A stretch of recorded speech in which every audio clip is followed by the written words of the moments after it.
Yeah, yeah. Party people, let me see you now. Throw your hands up, yeah. We got the good rhymes, we're making the good times. We're taking over your mind and we're getting the good vibes. Now you're telling me don't stop the melody. Good times ahead of me, yeah. We got the good rhymes, we're making the good times. We're taking over your mind and we're getting the good vibes. Now you're telling me don't stop the melody. Good times ahead of me, yeah. We got the, yeah, yeah. Party people, let me see you now. Throw your hands up. We got the good rhymes, we're making the good times. We're taking over your mind and we're getting the good vibes. Now you're telling me don't stop the melody. Good times ahead of me, yeah. We got the good rhymes, we're making the good times. We're taking over your mind and we're getting the good vibes. Now you're telling me don't stop the melody. Good times ahead of me, yeah. We got the good rhymes, we're making the good times. We're taking over your mind and we're getting the good vibes. Now you're telling me don't stop the melody. Good times ahead of me, yeah. We got the good rhymes.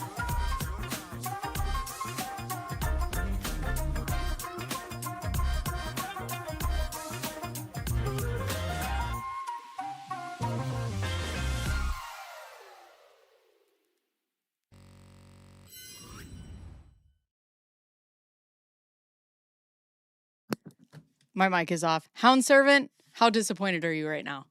How disappointed are you? I love that you guys are taking bets on if my hair is up, if my hair is down before stream. Today, I will tell you on this Tuesday, welcome to stream. It is 8/11/2026. Hello and welcome, everyone.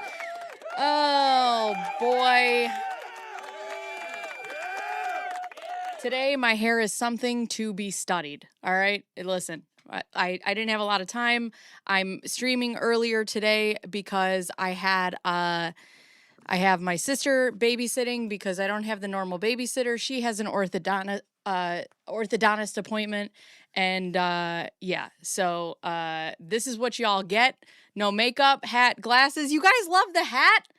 Oh my God. Thank you. I was nervous. I was just telling my sister, oh my God, and it's hot as fuck down here. I'm sweating, okay? Perimenopause. Leave me be. But I was just telling my sister, I was like, I've never worn a hat to stream.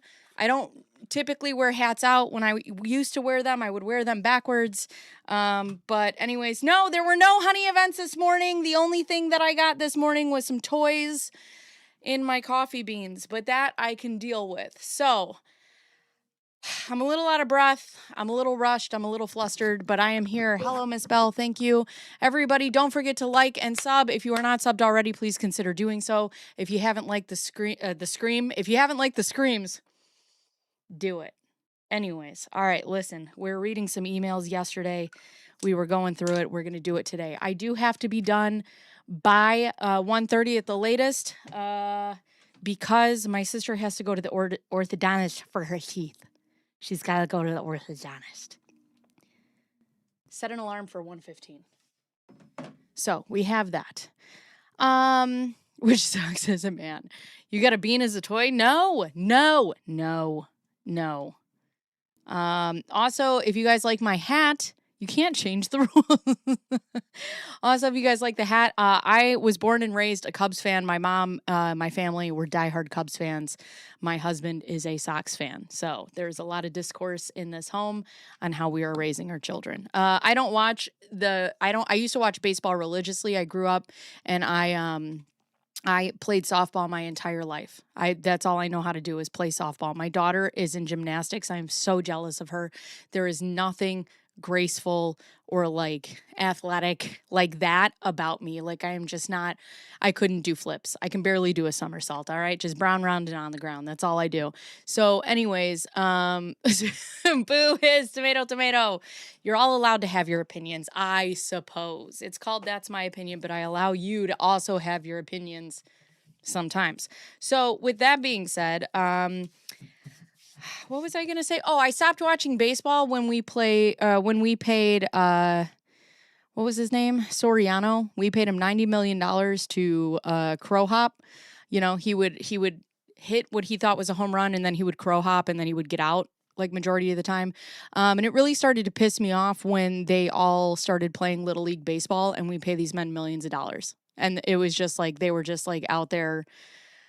I don't know. I got pissed off. I'm like, we're paying you guys all this money and you're not even trying. But, so there was that. So I just kind of quit watching after that. But I used to watch baseball religiously. I used to be into it. I play softball. I still play softball. I'm out there when I can. Unfortunately, it's Friday nights, and Friday nights are hard for me. Yeah, $90 million to food. Good morning. Good morning. Yeah, I'm not agile. And after having babies, like my balance, girl, my balance. Oh, God, it's awful. But anyways, okay, so we're reading emails today. I have them pulled up. We're going to go through the same emails as yesterday. I told you guys as we are going through this Clayton process and all the things that you guys can find me, I'm just going to get ridiculous with it and put my own stank on it. And we're just going to go. We're going to do because I am so tired and burnt out from the story that if I don't make it comical in my own way, I am going to punch myself in the face. And also, I think you're owed it. I think you're owed the fact that this case is so ludicrous and ridiculous that we should just make it silly. It's just silly at this point, and we're going to do it. We're going to do it, and we're all going to do it together. And, yeah, it's whatever. You guys seem to be liking it. And, It's the email. What? The email. You guys seem to be liking it, and the fact that we're being ridiculous, like a booger, I stick to this, and yeah, so that's what we're doing. All right, let's go to page 9. Here we go. So yesterday we were in, what was this? Oh, we were at the end of a email from from who? From David Gingras to Greg Woodnick and Isabel. And I know I had to put it in there. I had to. I love it. And then comedy is good. Good morning. Hello. Also, hello to live crew. Also, hello Plan B. If you guys are not subscribed, please do so. Also, if you can go below the video and hit the thumbs up, it really helps us. And when we're done, if you could, do the hype stuff, that's also great. Okay. And then my moderators will remind me every once in a while to tell you guys to like and sub. Makes me very uncomfortable, but I have to do it anyways, okay? The more you guys engage, the less I ask you. How about that? How about that? Yay, I love you. I love you. Before we start, let's go ahead. Because that's what we do. What? Tell Laura Me? to go to trial, Laura Owens. I don't want to. Do it. All right. We believe you. You do? Tell your story. Okay. Go to trial. I will. You're not a liar. I know. We believe you. Bet. Do it. Hey. Laura Owens. Me. Go to trial. Okay. We believe you. Everybody else is lying. Go to trial. Laura Owens, you can do it. We believe you. All right. Laura sings her own hype song. Oh, taking you in my basement. Not as creepy. Oh, no. Severe storm warning. Please be safe. So Rachel, before we get into this, Rachel actually sent me the other day this guy on YouTube, and I am really enjoying him when we have weather issues. So if you guys need any updates and on like what's going on for you, his name is Max Velocity. That might lead to a tornado threat here over the next few minutes, heading to the Aurora area. And he talks about like your weather in your area. But he does all over the United States. So he watches all these weather stuff. So the guy that EDB watches is Ryan Hall, y'all. So just so if you guys ever need anything, if you have any like storm alerts, what I've been doing is I've been putting him on. And it's really nice to watch. Any of these, again, could produce a tornado.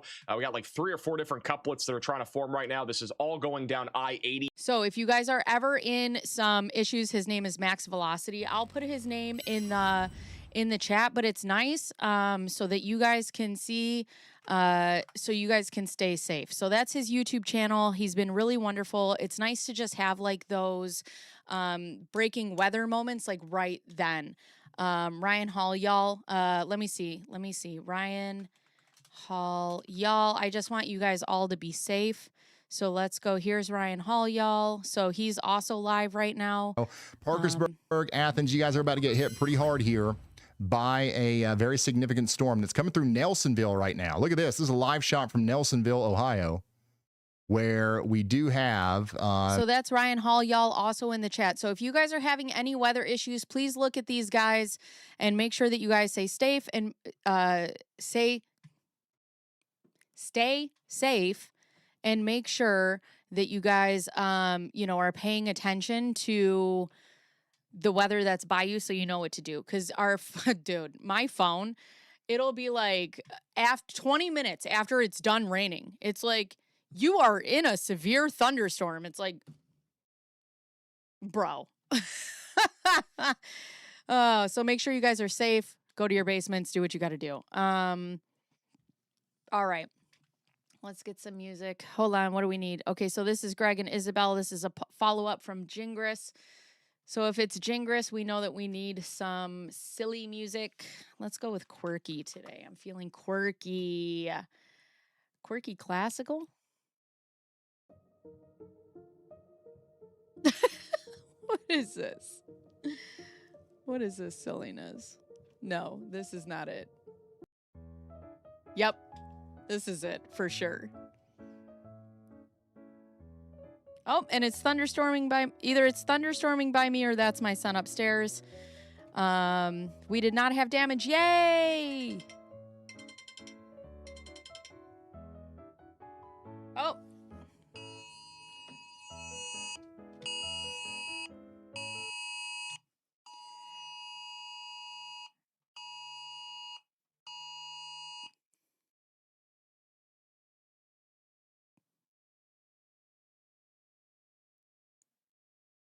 Tornado warning.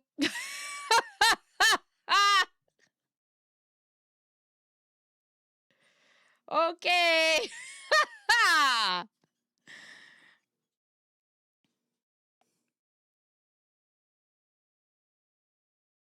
Hey, there's a you got it? All right. Well, if you need anything, just come in here. It'll be fine.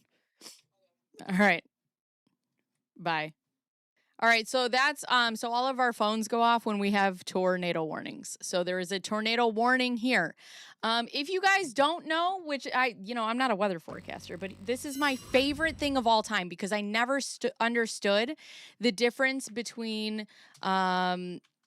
warnings and watches, okay? This has been my favorite thing of all time. And now I understand. This is easily my favorite thing. Okay, tornado watch. We have all the greetings and they're on the table. There aren't any tacos, but there might be some soon. Taco warning. Tacos are ready and we're eating them right now. So that's it. This is how I learned this. Tornado warning. Sounds like you're about to get blown worse than anything I can do.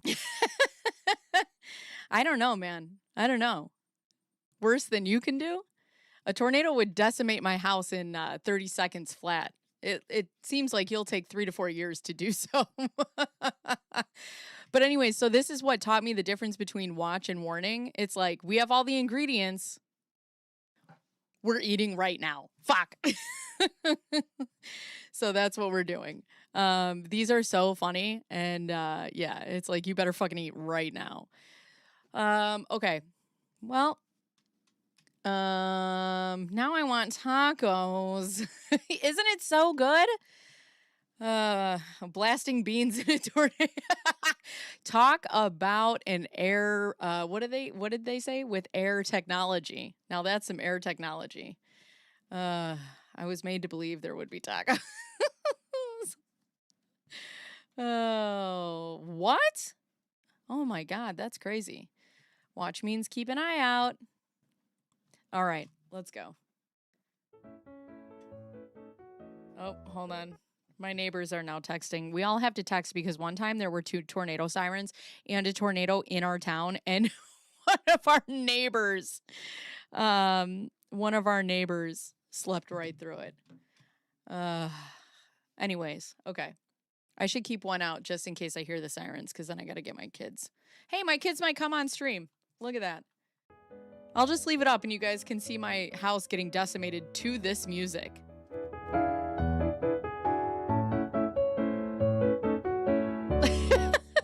Anyways, Greg and Isabel. Quick follow-up on a few things. This is a few things, friends. Wait. Didn't we already read this? Oh my God, what is this? Oh my God. Caught in a bean tornado. Ew, Bruce! Beans. Oh my God. All right. Quick follow-up on a few things. Per the attached email, I just learned that Laura's first attorney, Alexis, is no longer... We already read this. Right, because then he proves that she's not there, that she's somewhere else. And then he goes, she moved to Texas. Yuck. Roll that beautiful bean footage. Oh, God. All right. Okay, wait. This is now from Greg. Okay, so this is... Okay. We read that last one. Now we got to read this one. This is from Greg.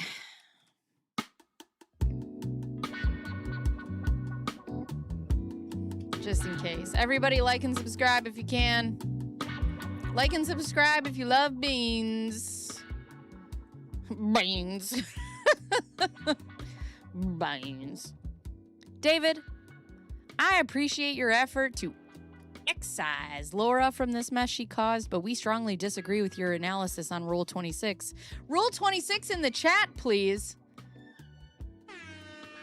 Rule 26 mention, which is legally distinct from Rule 11 in several important ways. If Laura thinks this will stop her exposure to sanctions, then we welcome your motion to strike. And could you imagine if my fucking house just gets destroyed and you guys all see it to this porn music?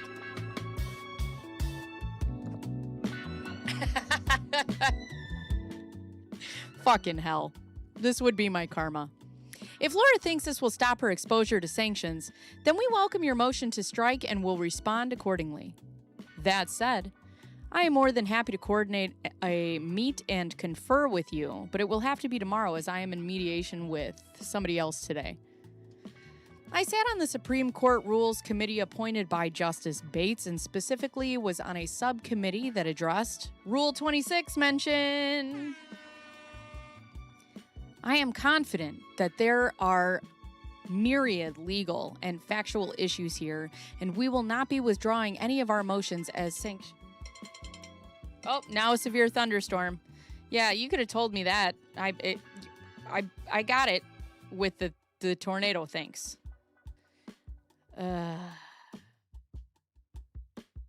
Severe thunderstorm. Yeah, I think the tornado is worse. So, I am confident that there will be myriad...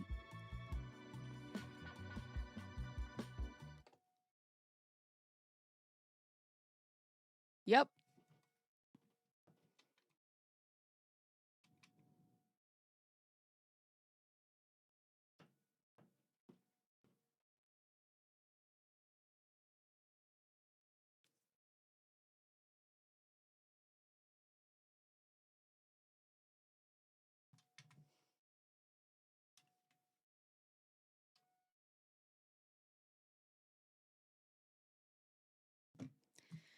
Give me a second. Sirens are here.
All right. We got tornado sirens from the surrounding towns. But okay, and they all just went off.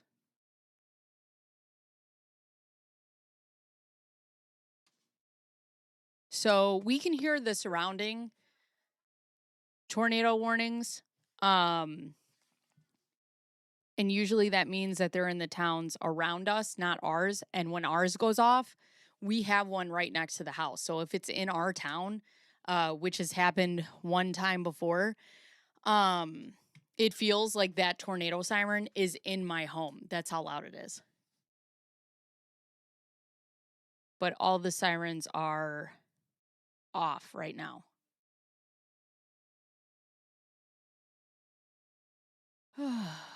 Why did they text you after? No, they didn't text us after the sirens went off. They texted us before.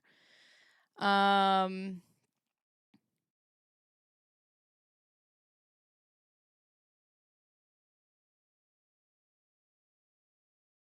I can hear the one further away.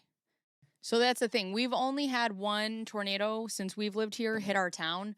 And hey, John, you do? Yes.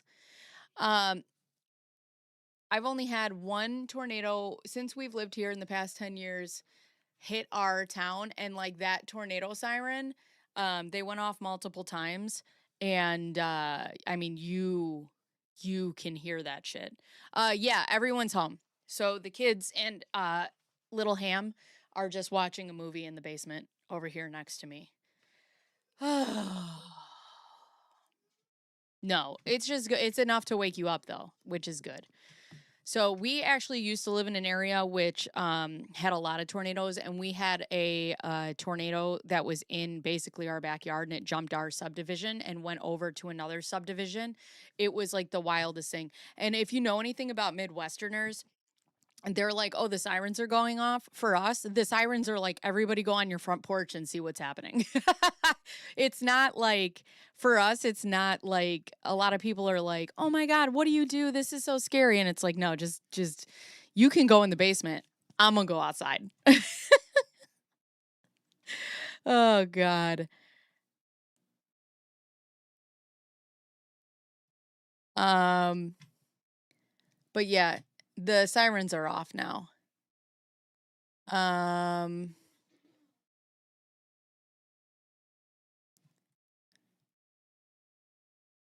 So yeah, I think that's it. All right. And then the kids can watch a movie in there. And then, you know what? I'm going to open my window just so I can see. Give me a second.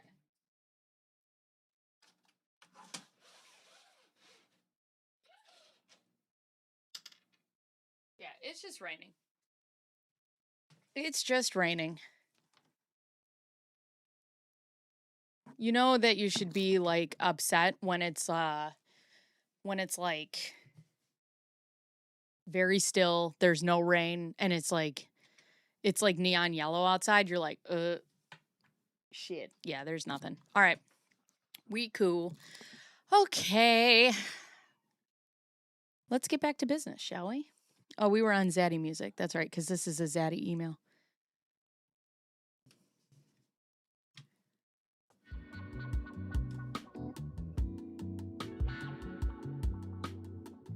Right, watching the storm. Right, that's what Midwesterners do.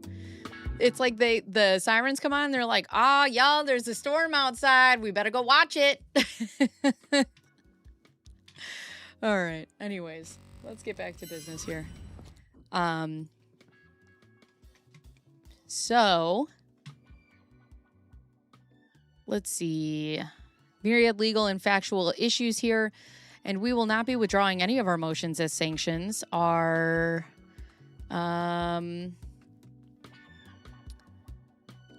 okay, later today. And we will not be withdrawing any of our motions as sanctions are more than warranted. Without diving too deep into the issue, here are a couple quick comments. Laura had noticed, if you only look at our motion to leave and to amend, it contains detailed allegations about Rule 26. Rule 26 mention On pages 5 and 6 of the amended answer, the motion for sanctions was not filed until January 3rd, so she was given written notice of the specific Rule 26 allegations more than 10 days before filing via the motion for leave to amend. There is also several emails and communications with Laura's parade of prior attorneys that meet the same criterion. I love the use of parade. Parade. Yeah, we need I need a Rule 26 emote that just says 26. I need to make us some more emotes. I love that. Hey, Minky. How are you? Plethora. Right. Safe harbor. Laura would not have been able to withdraw her petition. Dismissing the entire petition after a response has been filed requires either agreement of both parties or approval of the court after a motion to dismiss. Look at that. So either Clayton would have to agree, which he did not, or approval of the court, which they did not. We're approaching a Bop It game of JFC sounds. Open our fence like a book once. Oh, no. Pandora's box. Yes.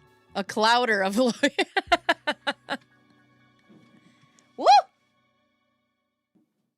We got thunder, y'all.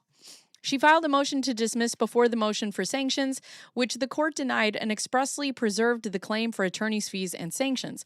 This is consistent with Rule 46. Oh, false alarm.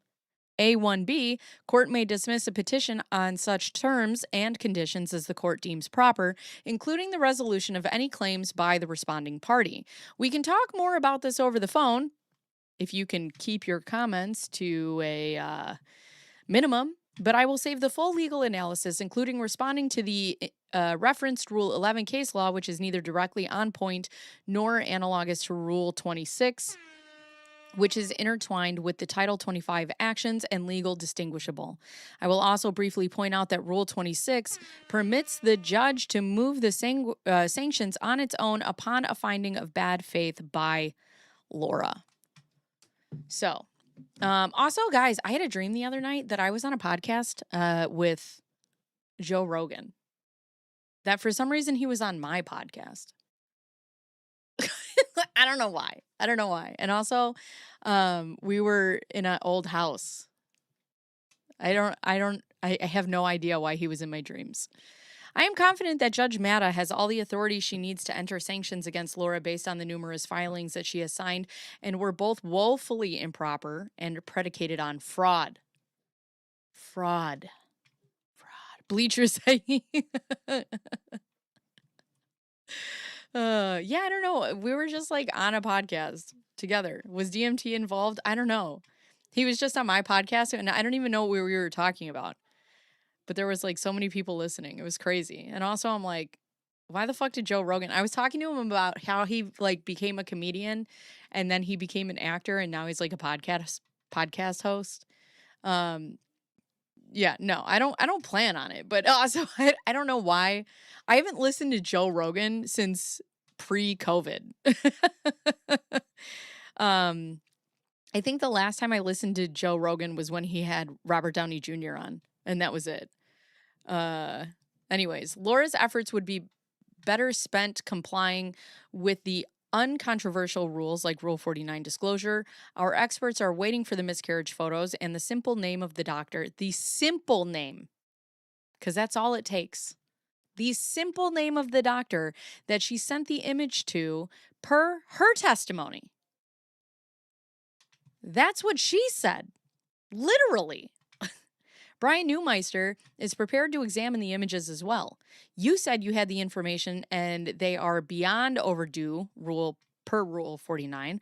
I trust you saw the discussion between Laura, Corey, and the judge on the issue of the alleged miscarriage in our most recent status conference. Again, this is not about you. You have been nothing but professional and we appreciate it, but we have had these conversations with her prior attorneys. We have been in front of the judge. And we now have all three proceedings before Judge Matta, or at least the third should be en route after our recent motion. I've also attached the unredacted email to Laura's prior attorney in the blank, which Corey was copied on. If you'd still like to meet and confer, I can find time tomorrow. Greg. This is when he hosted Fear Factor. I could never watch Fear Factor. Like, of all the reality shows, I don't think I could do that one. I can't eat and, like, do bugs. All right, so this is from Jingris. OG computer nerd. Where's Brad? Hi, Wendy. I miss y'all, but I'm invested in an ongoing trial. No worries.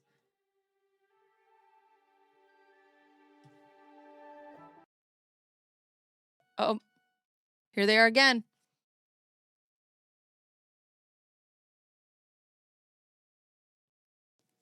All right. Sirens again. Everybody like and subscribe. Good Lord.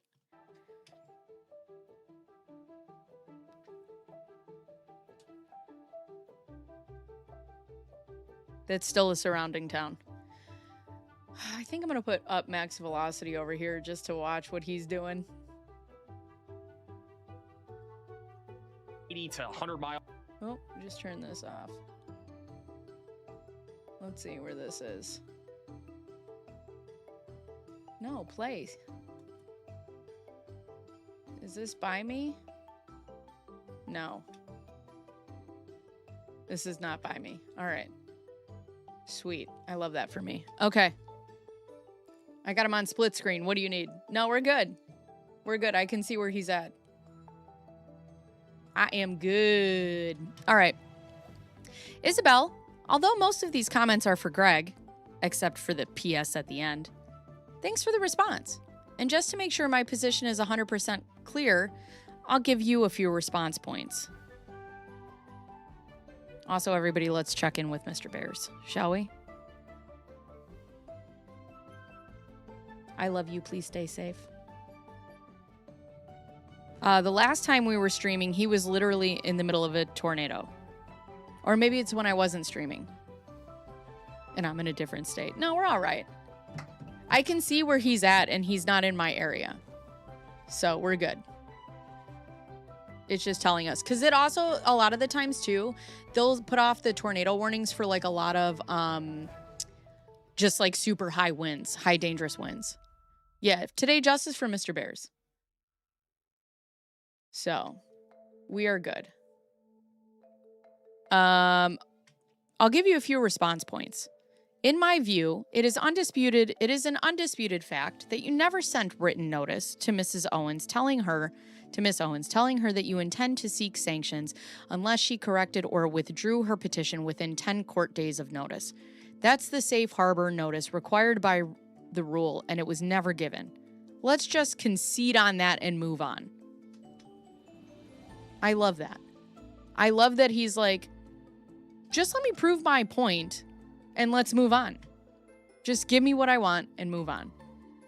How do you type emails wearing boxing gloves? Oh, God. Yes, you guys sent the other types of notices, mostly framed as settlement offers or threats, but nothing. Yeah, sirens are off.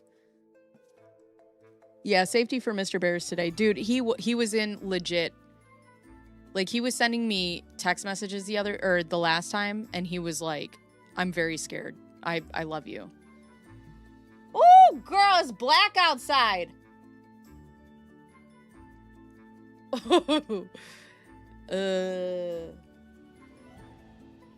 All right, it's definitely a little darker than it was. And by a little, I mean it looks like it's 8 o'clock at night, and it is 10:34 a.m. here.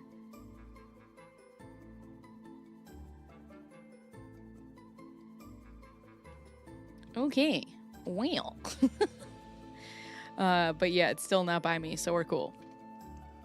Anyways, hi AG, MG, after hours. Anyways,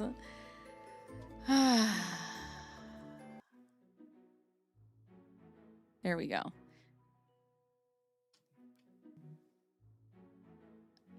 Mostly framed as settlement offers and or threats, but nothing ever strictly complied with the 10-day notice and notice of the rights to correct or withdraw requirement. Gallagher, which we all agree is instructive but not binding, expressly rejected the idea that a settlement demand and or threat are enough to strictly comply with the rule. A demand for dismissal and a threat to seek sanctions does not transform a settlement demand into a Rule 11 compliant notice. Duh! That's obvious. Why does he write shit like this? I would never write this in a professional email. Every time you turn or move your head a certain way, I get a stomach flip because you remind me of her. Oh, so she's beautiful? Is that what you're saying? Howling. Ditch us with zero explanation. No, I'm just going to be in here. You're just going to see me be like, duh, that's the obvious. I have Gingras emails to read. No, it's just like a dark, it's like a dark yellow, green, teal at this time. And it doesn't seem to be too windy. Too windy. Yeah, there's some nasty, but it's not by me. So I'm watching it right now. I can see it. I can see Max. He's not near me, so we're cool. We're cool. That just said no. I just don't understand like why you would write this right here in an email. Like somebody just like he's like, oh, duh. That's like how he's talking to somebody. What do I do with my hands? Duh. Like, the whole point is that you must tell the other party that they have the right to drop the case and that you'll give them 10 days to think about it and accept the safe harbor if they want it. Safe harbor. The failure to give a clear notice of that is not harmless, which is why courts enforce this rule so strictly. He's like, listen, let me explain law to you, Greg, because obviously you don't understand the law like I do. Yes, Rule 11 and Rule 26 are not identical, but only in ways unrelated to this issue for the purpose of this discussion. The rules are identical. You know that. So stop wasting time by claiming otherwise. Ooh, these are fighting words. Say Rule 26 one more time. God bless it. Safe harbor. Yeah, this is so... Yeah, it's green here. It's getting a little wet outside. I'll tell you. If you're seeing teal and green clouds, that's not good yet. That's what it looks like. I should show y'all my window. I don't know if you could see my window. Here. That's what it looks like outside right now. It looks a little bit more blue than normal on the screen, but here it looks, she look green, girl. Green. I should have like a storm cam is what I should do, is put like a little cam out my window. As Gallagher noted, and I'm sure you will not dispute, Arizona courts look to federal case law construing and interpreting that rule's federal counterpart, see James Cook and Hobson Inc. versus Lake Havasu Plumbing and Fire Protection 177. He just like puts all this in. I can just hear this. I can hear this in my brain. Storm cam. So the bazillion federal cases, which are all unanimous on this point, are going to be followed here. So because you failed to give Miss Owens a 10-day safe harbor notice, that's the end of the Rule 26 discussion. You cannot, as a matter of law, recover sanctions under Rule 26, as that motion currently stands. It's also worth noting that you not only failed to give Miss Owens notice of her absolute right to withdraw her petition, you actively opposed her request to dismiss this case, which only needlessly increased fees for both sides. See? This is your fault. There they are again. Oh, boy. That's 3 today, guys. It's still not ours. But that's a third tornado warning now. I'm still watching Max Velocity. He's still not by me. We're still cool. So.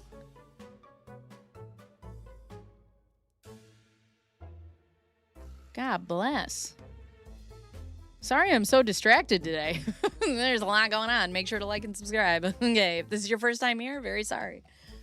But I'm in the middle of fighting for my life, I guess. Although your current Rule 26 motion cannot be granted due to your failure to strictly comply with the rule, that does not mean the issue of sanctions is forever off the table.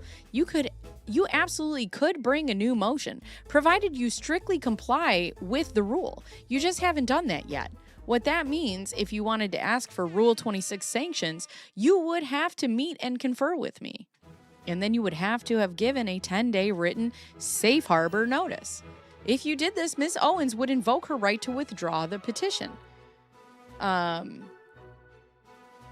the case would be terminated.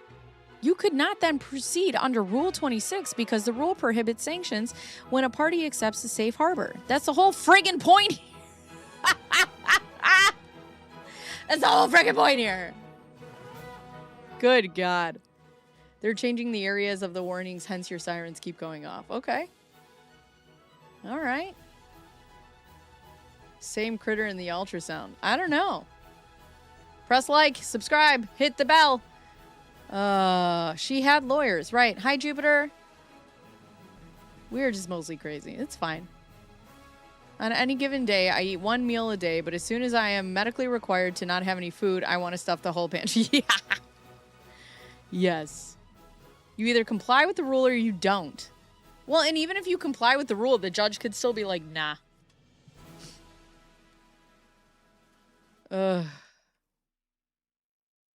Assuming Miss Owens withdrew her petition, you absolutely could still ask for sanctions under other authority, but not Rule 26 because the safe harbor prohibits this.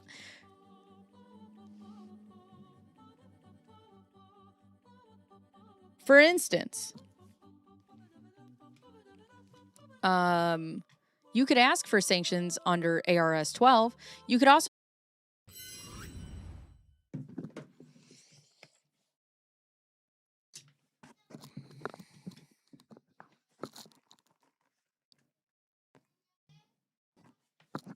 all right, friends. Oh my God. All right. Well, give me a second to get all my screens back up because my computer just shut off on its own.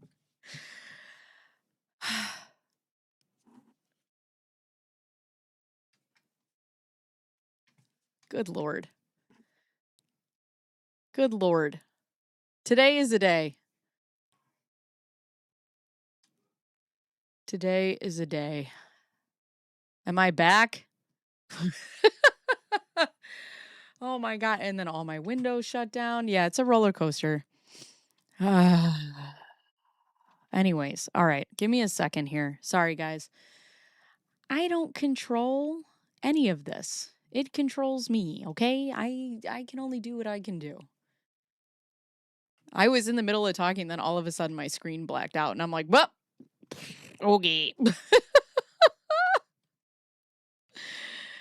Bartle Beans. Bartle Beans. Bartle Beans Cafe. Anyways. All right.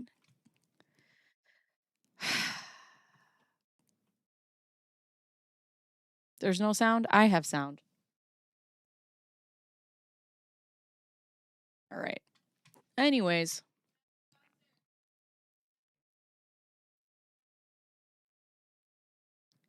All right, let me go here. Let me open my Discord back open. All right. I'm sorry, guys. We just, oh, that's not working. Okay.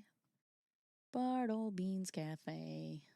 Bartle Beans. Bartle Beans.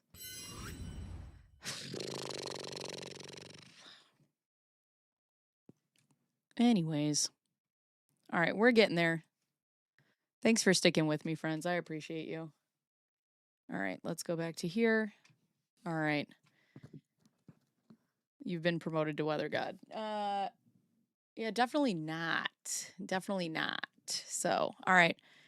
Let me go back to where I was since before I was so rudely fucking interrupted. I am the sacrifice. Have we seen Jack? I haven't seen Jack in a while.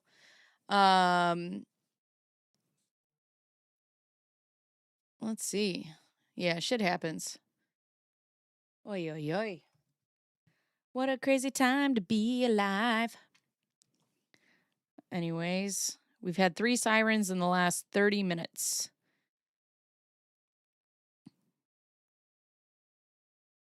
Ooh, that looks crazy. So yeah, let me bring up back my max velocity just to make sure I'm gonna live and be okay, and then we'll get back to work. La la la la la. La la la la la. La la la la la la la la la la la. Didn't do. Ah. And on top of that, I mean, you don't have to look at the tornado. All right, where are we? I got him pulled up on my screen. Where is he? Still nowhere near me. Yes! I love that. Anyways. Yeah, it's just like yellow and green here. It'll be fine. Okay. Let's get down to business. To defeat the Huns. Do. All right, so here he was explaining something. Oh, and then he was doing the Gallagher instructions. Oh, and then, oh yeah, that's a friggin' point here. That's where we left off. All right. That's a friggin' point. There's a friggin' point right here. Where is it? That's the whole friggin' point here. Oh yeah, I need music. Just texted me that my internet has been restored, but little do they know. Joke's on them. I love that. Ha. Carrying out her legacy through her own crime. Yeah. This is a something. You know what? Ain't nothing gonna get to me today. Not today, motherfuckers. You ain't gonna get to me today.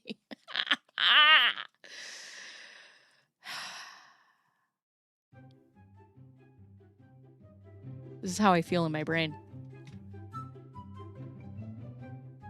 Oh, it's getting a lighter yellow outside. Cool. Assuming Miss Owens withdrew her petition, you absolutely could still ask for sanctions under other authority, but... That is not what I wanted. Where is it? But Rule 26, because of the safe harbor, prohibits this. Oh, and I already read this. All right. The point here is really simple. You didn't follow Rule 26. So you can't get sanctions under that rule, my guy. This is... Sir. What is this? This is what percentage clear? What percentage clear? 1, 2, 3, 1, 2, 3. This is 1,000,000% clear. Who else uses this terminology? I'm gonna tell you, it's a little woman who looks like this. Right now, she got 2 babies in here. I'm gonna give you a wild guess on who that is. Who is this that uses this? Tinky Winky Dipsy. It is so clear.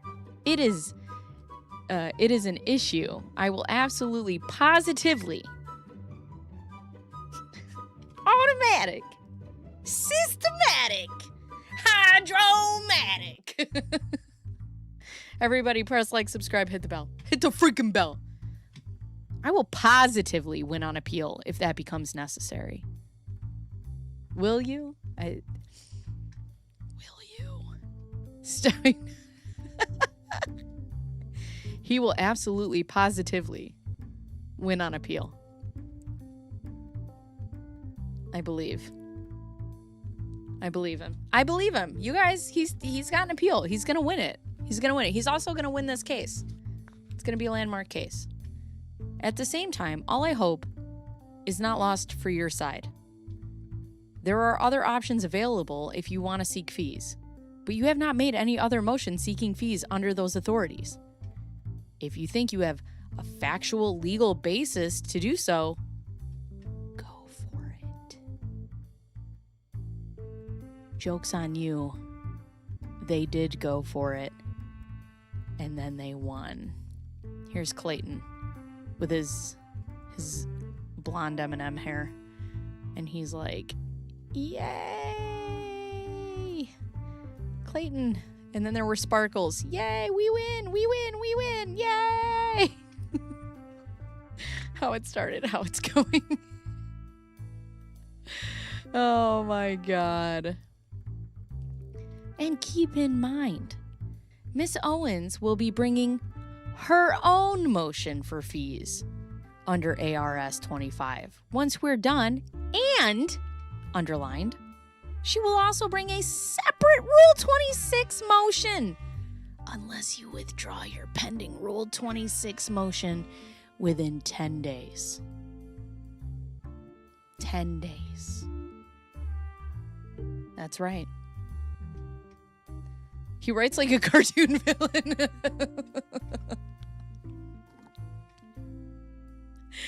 Oh, God. While I feel like I've already said this, it is worth saying again, because I haven't hit my 1,000 word quota. If you withdraw your Rule 26 motion within the next 10 days, I cannot ask for sanctions in my own Rule 26 motions, because you will have availed yourself of availed yourself of the safe harbor. Hi, Rachel. Hi, Rachel. Of the Low Saga. Oh my God. Did Jinkers just become a Teletubby? Dimpsy, Dimpsy. Winky, Twink. I don't know. My sisters know that song. Dipsy. It's getting yellower outside, friends. Oh my God. Oh, it's past us. Okay, cool. This is great. I'm gonna be just fine. I think. Look for me. Look at me. Yeah, I think I'm all right. Maniac. That's just the sun coming back out. Is it? Is it? It looks like baby throw up outside.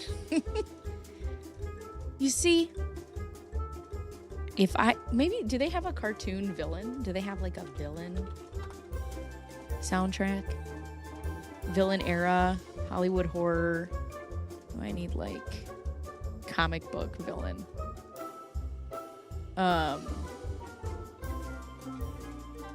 You see, if I was in your position, I would seriously stop and think about that before telling me to go fuck myself. Who said that? Who said this? Good Rachel morning to you all. Hello. Are you in the yellows, Lana? Are you okay?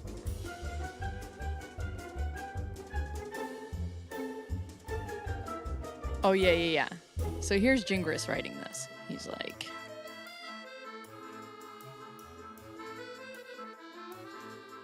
Mwahaha. Mwahaha. This is Jingris.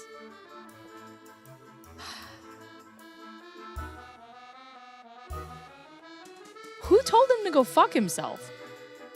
You can literally avoid about $35,000 in risk simply by admitting you made a mistake. and then doing the right thing. If you decide not to take the safe harbor, it's your decision. But a pretty freaking bad one. I don't know why I said that. But anyways, do you think that Greg reads over these once a week and laughs? P.S. One final comment I think should be mentioned. Isabel, I know you're a new lawyer, and none of my comments / hostility are directed at you. Getting familiar with the practice of law is hard, and it takes time. So please do not feel any concerns about me threatening sanctions towards you or whatever, because I'm not. Because it's only me threatening towards Greg because I feel inferior as a man. If we have to go down that road, the dispute will be between myself and Greg, not you. I will make it clear to the court that none of these arguments are directed towards you. They're only directed at Greg because he makes my penis feel small. Therefore, I should call it a penis.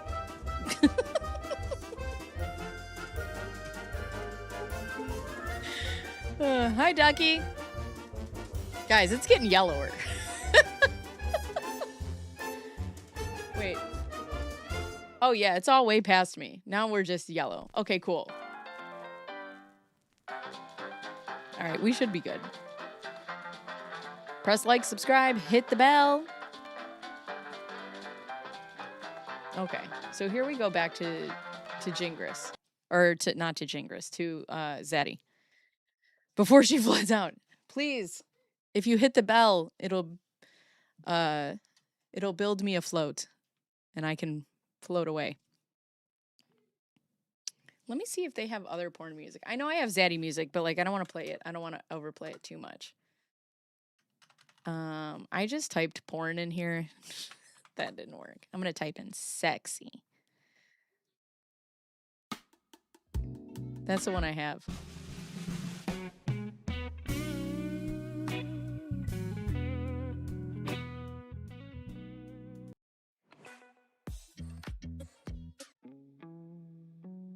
No, none of these are like this.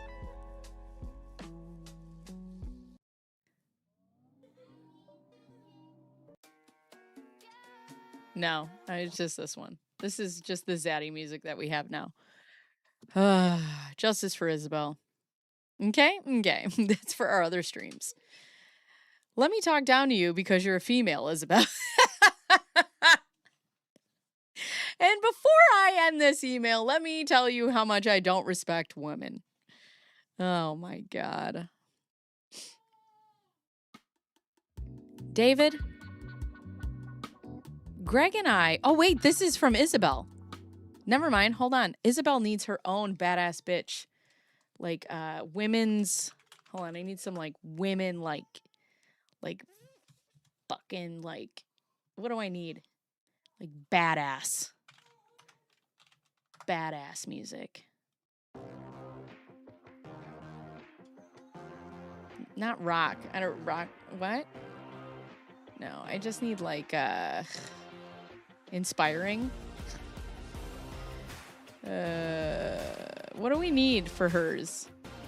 Something that's just like, I don't know. Something to just like jam you up here. Yeah, like I'm woman. Hear me roar. Type nasty. Got it. Nasty. Just nasty. Make it nasty.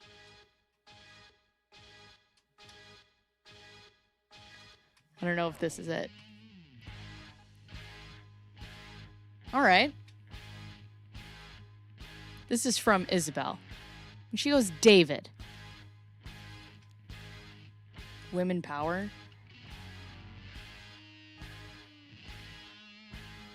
Hold on.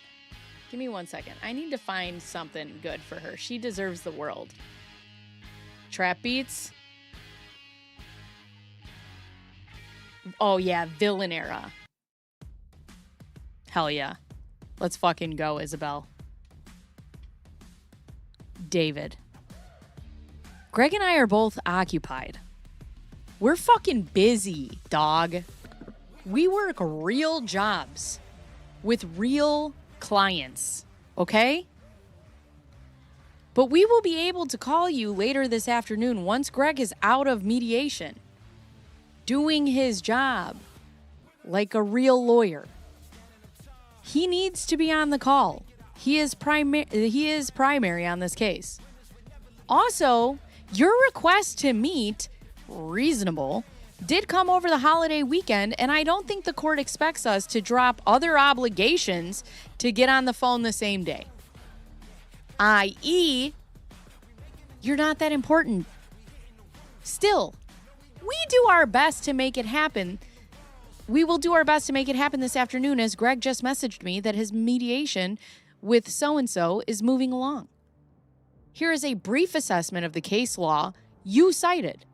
Please note, this was gleaned in roughly 20 minutes of research, and there is certainly more to follow, as this is not comprehensive. Meaning, all I did was a little bit of research and proved you fucking wrong. So, yeah. Don't make me come back about this. Exactly. Rule 26 from ARCP 11 and FRCP 11, because it pertains specifically to Title 25 actions where there are numerous legal authorities for awarding fees and sanctioning litigation misconduct that do not exist in other state civil or federal civil actions. The main cases cited in the emails are Rule 11 cases with limited distinguishing facts and circumstances. Assuming, arguendo, he doesn't know what this means. Isabel, he doesn't know what this means, girl. Girl.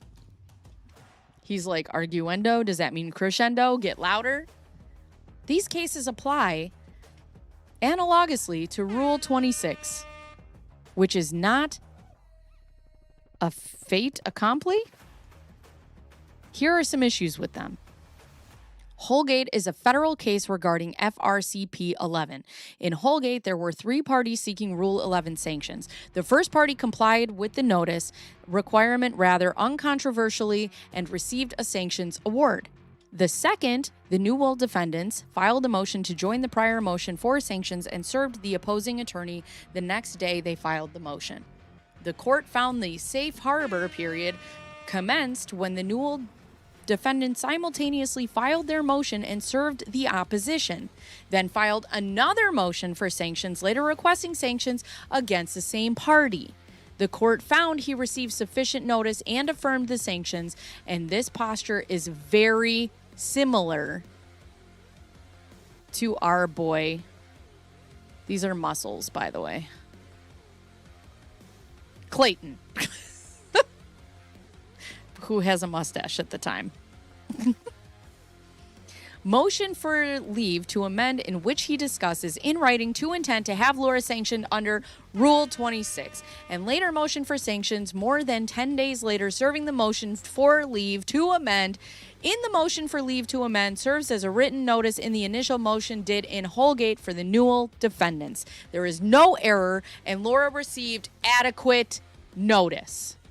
Basically, if you're not a lawyer like I am, this whole area says suck my dick. Hi, Ricky.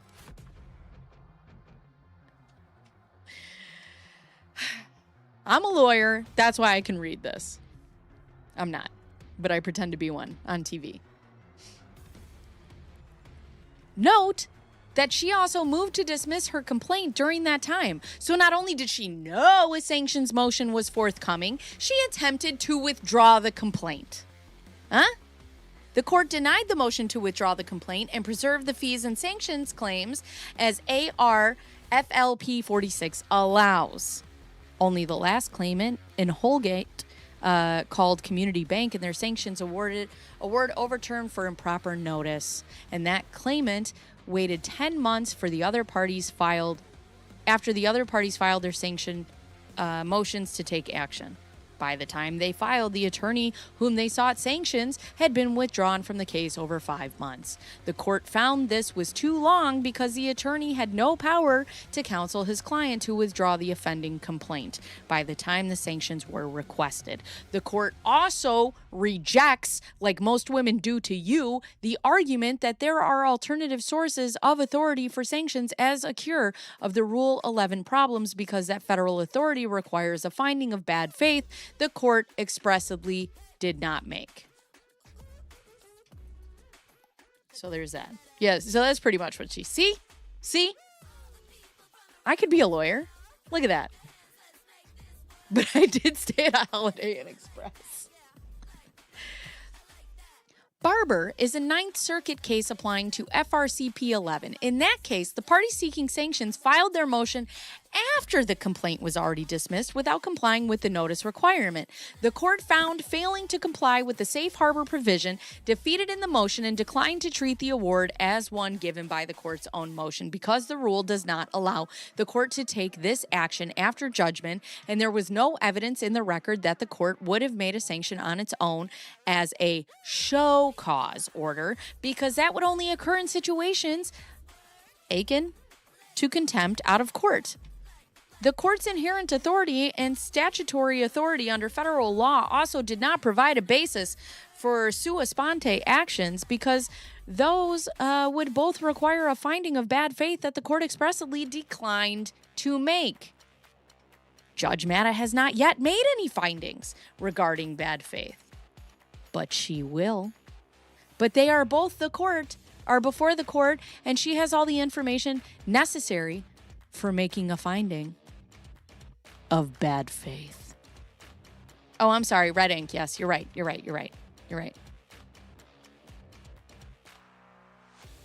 Let's go. Give it away in my head. Oh my God. Oh my God. I love that. And I bet you too, Greg was like, go ahead, take this one over. Gallagher is a trial case and not binding precedent. Ooh, girl.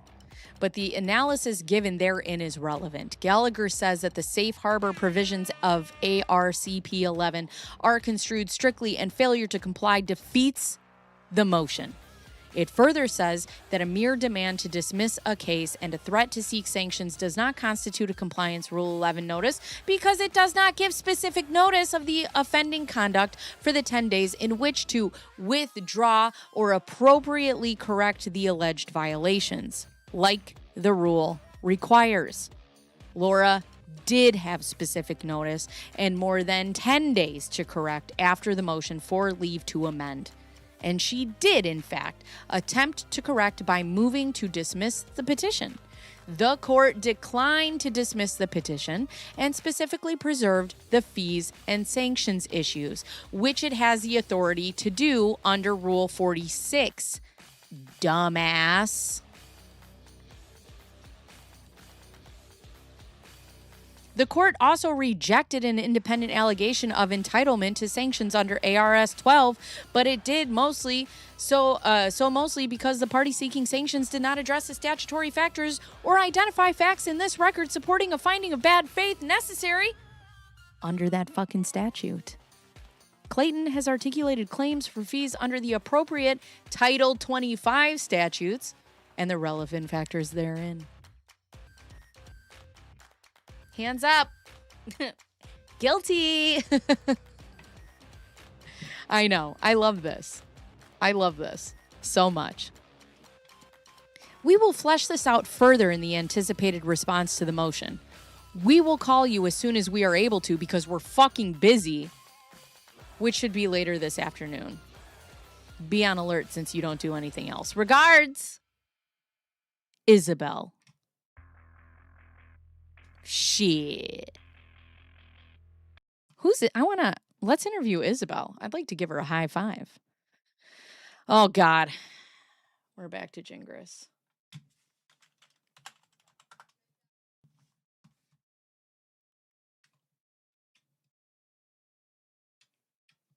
No kind regards. That's right. Regards. Bitch. That's what she actually wrote, and then she erased it. She was like, regards, bitch. Oh my God. And here's David Gingras thinking again.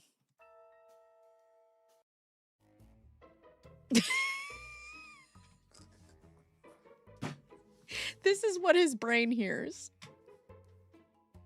This is just what's popping around in Gingras's brain. I love it. Did I miss anything crazy? Yeah, you missed 3 tornado sirens, but we're good.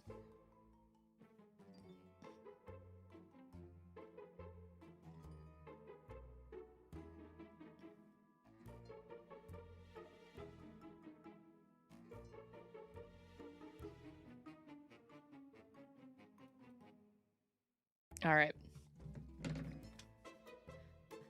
Greg, I know you're not going to concede to the Rule 26 issue. So we're obviously going to have to litigate that point. And I'm going to lose. I provided you with substantial case law that directly refutes your comments below, and your response cites nothing to contradict this. That's not surprising, because we both know your position on this is wrong. It's not just wrong, actually. It's sanctionable. I'd like to get this issue in front of the judge immediately, because it is going to be dispositive. It is also going to save a ton of time, fees for the parties.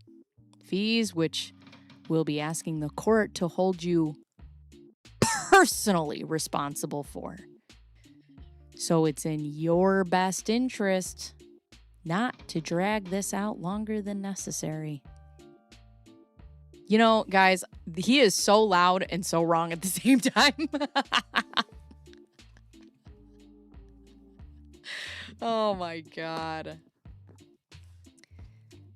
In order to not delay this any further, we need to discuss this today.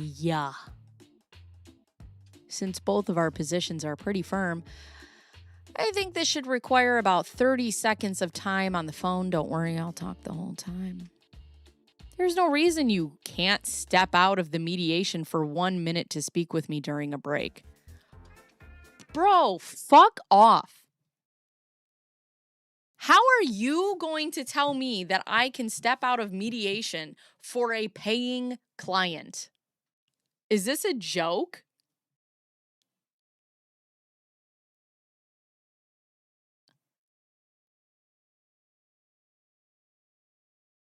I have a client paying me. I'm not stepping out to talk to you.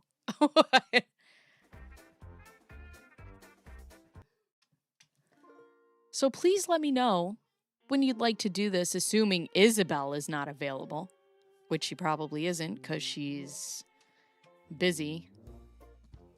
If you refuse to talk, that's fine.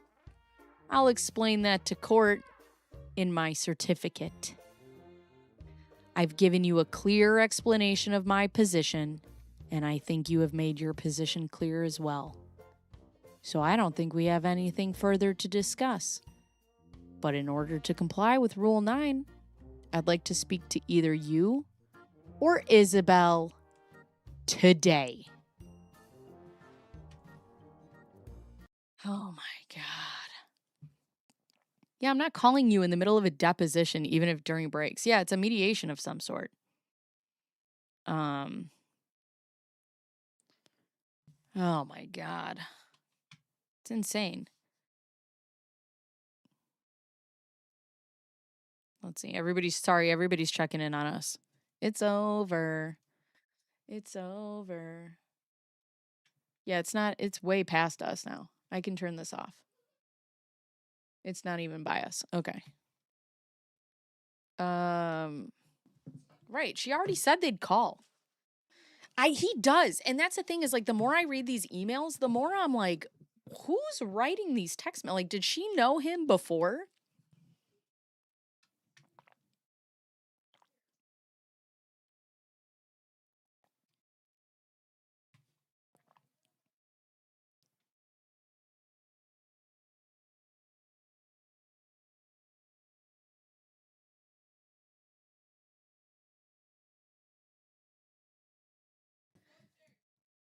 Yeah, passive aggressive. Good Lord. Good Lord. The reason he writes motions is so he can write himself a certificate because nobody else will give him any accolades. Oh my God. All right, so we already read this. We just read this one. Okay. We already read this one.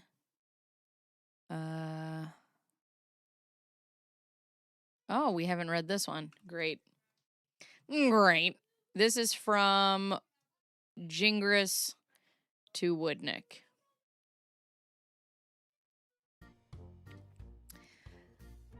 Greg, thank you for the email, and your words are noted. I am obviously a passionate person, and my words sometimes reflect that. I am obviously a dick, and my words reflect that. I do my best to remain professional. Do you? Hi, Echoes.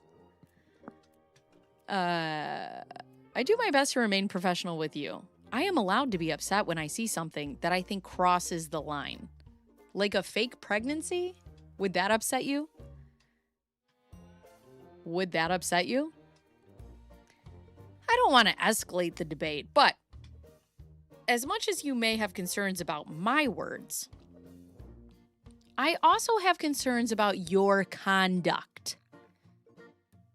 Lying to me and or lying to the court are much more serious problems than me tweeting comparisons to an MMA star. Oh my fucking God.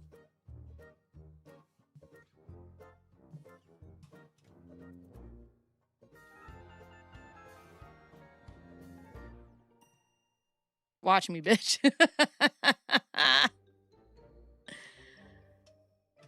But you have asked to tone stuff down, and I agree with that view. So I'm not going to push the issue further at that moment unless given no choice. So give me another choice.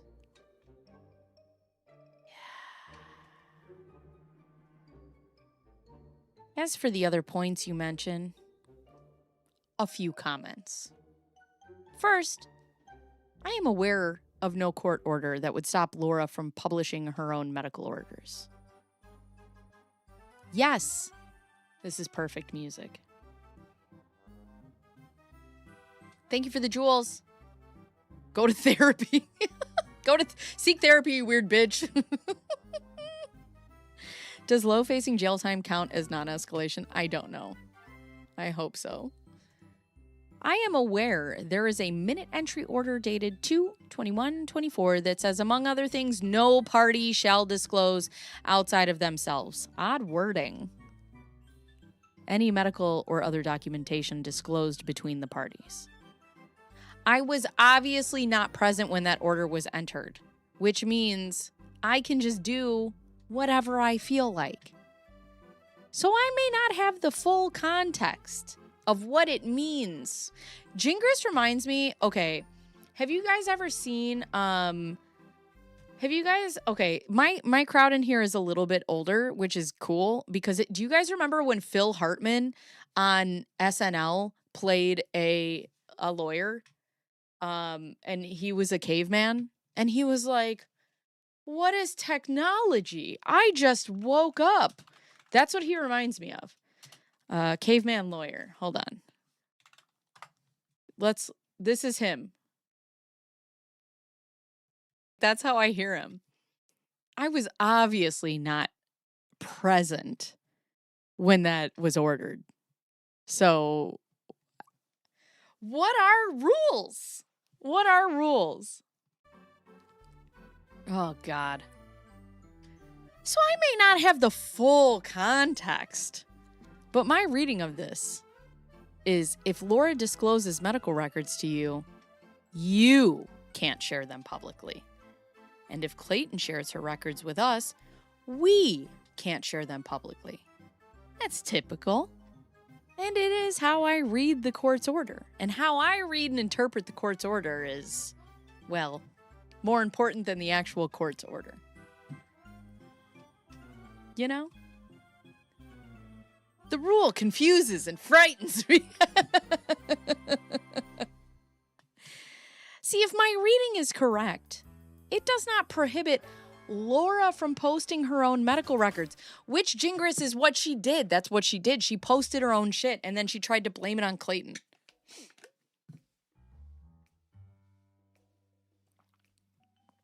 And she solely did this to rebut false claims from your side that no such records existed.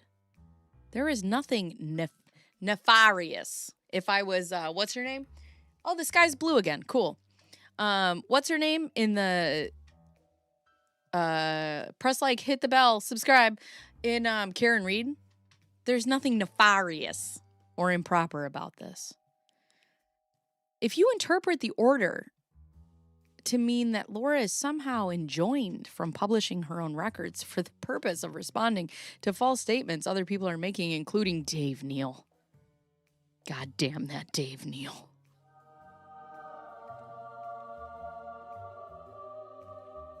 Who Clayton is clearly working directly with. You need to let me know that immediately so I can take the issue up with the judge.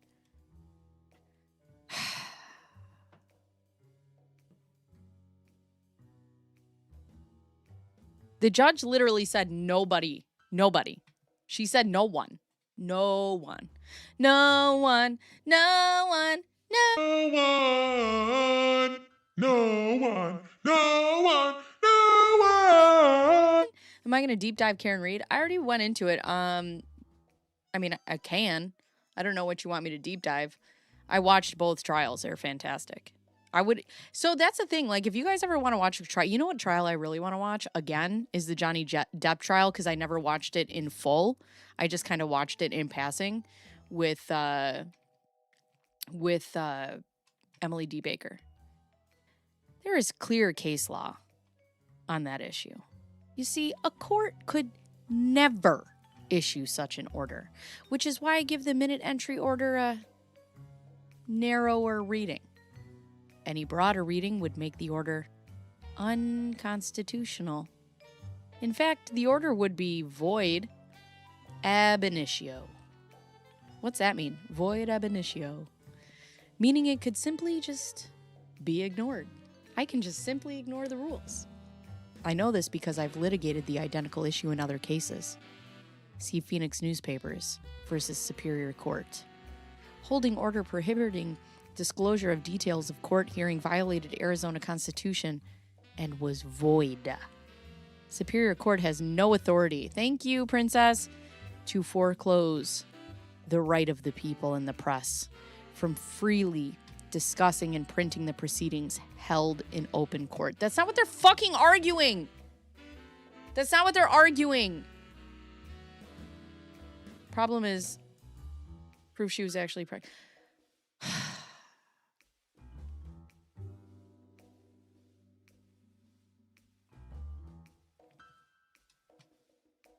Laura's medical records were filed in a pleading submitted to the court, which is a public record.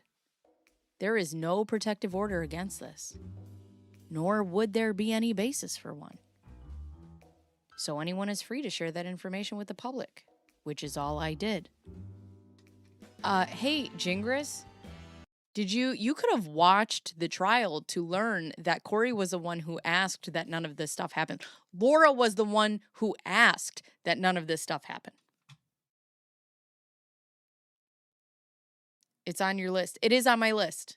We could do that. If you guys are cool with watching a trial, I would absolutely do it. Also, well, I mean, we'll cross that bridge when we get there for the Laura Owens trial, but we'll cross that bridge when we get there. I might have to just watch it behind everybody else, depending on when it happens. Second, you may not believe this, but I want to make sure it's clearly explained. Laura does not want to fight this battle with you guys. No, she fucking doesn't. She does not, but she does. And yeah, it's not going to go well for you guys. I've seen how this play ends. She would strongly prefer to stop all the insanity immediately. Today. Ab initio. Thank you. I love having a smart chat. Now that I've had an entire 10 days to catch up, I can see why people like that motherfucker, goddammit, Dave Neal. He just hates Dave Neal. Would not want this. Because he's making money by exploiting the situation. You mean the money that Laura was also trying to make by exploiting the situation, but she couldn't and Dave could? Which is why she's so mad, because he has so many more followers than her? Because he's funny? Oh, God. Yes. Let's do it. I won't be on tomorrow because I have the technician for my fridge coming, so there's that. It's a dream for him. This case has provided fucking Dave Neal, goddamn Dave Neal, with endless content. And when you're a social media guy like Dave, content is literally the same thing as money. And I would know because I tried, but I fucking failed. It's too bad that he is likely going to lose a lot of money when Laura sues him. But that's a discussion I'll have with him separately. Here's Dave holding his wads of fanned out money, sitting at his desk with his luscious hair.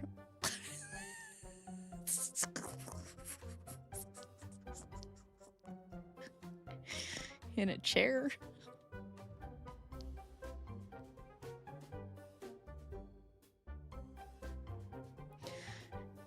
Here's his camera. Shoot. Because he's making content.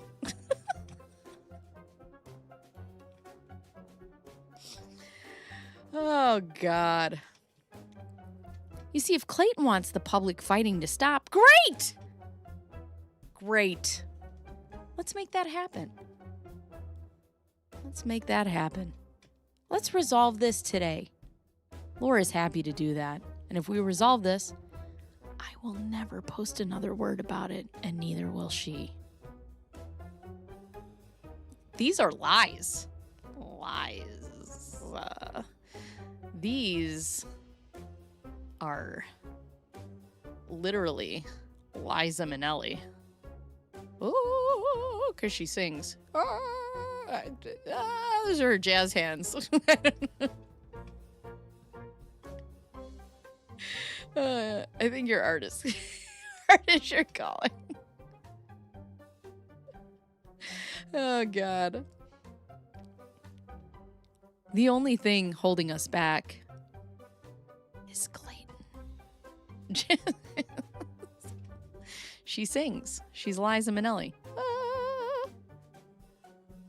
Liza. Are you okay? Oh, God. Oh, I remember House Guest. Okay, we're back to Zaddy making sense of this whole thing. David. Well, I appreciate your right to speak on all issues. I am deeply uncomfortable with the tone you are using in emails to my office, on Twitter, and in your blog. Comments like, I am the rapist of litigation, and I look forward to reading their obituaries, really invoke something extremely unpleasant. Using the term special ed in a derogatory way is also not something I'm comfortable with either, as a lawyer and a parent. Fuck yeah, dude.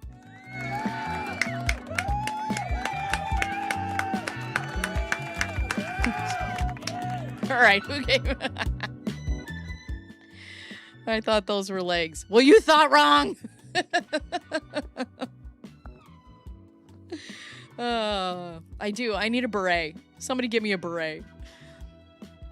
I have never tweeted in my life. And there are certainly passionate followers of this case from Bachelor Nation. Bachelor. Where's my clang? Due to your client bringing the matter to the world's attention. That said, I was forwarded some of your postings over the past few days as well as your recent blog post, and I am just not sure why. Why? Question mark? You are engaging with them. We don't. I am also not certain why you are publishing court documents and your client's personal medical records contrary to court order. Laura needs to comply with the order and provide disclosure. The court will probably give us a few weeks to submit China doll affidavit, or I'm guessing it may just tell us fees abide trial. That will be up to Judge Matta.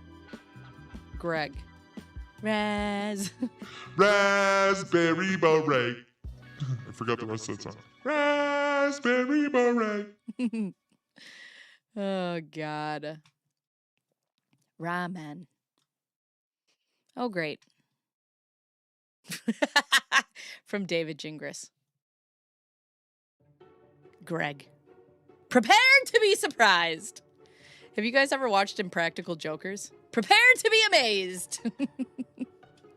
Ew. Oh, and his coffee cup. But for once, I'm not going to be a jerk. I'm going to show you how I can be reasonable. Sometimes. Here's the deal. You keep asking me to tone things down. Honestly, I do share that view. Let's see if we can do that, huh? Huh? Let's do that. Let's do that. Prepared to be amazed. Here's what I'm asking. You submitted your court order on the MTC, and obviously I'm guessing that you plan to apply for fees. Great.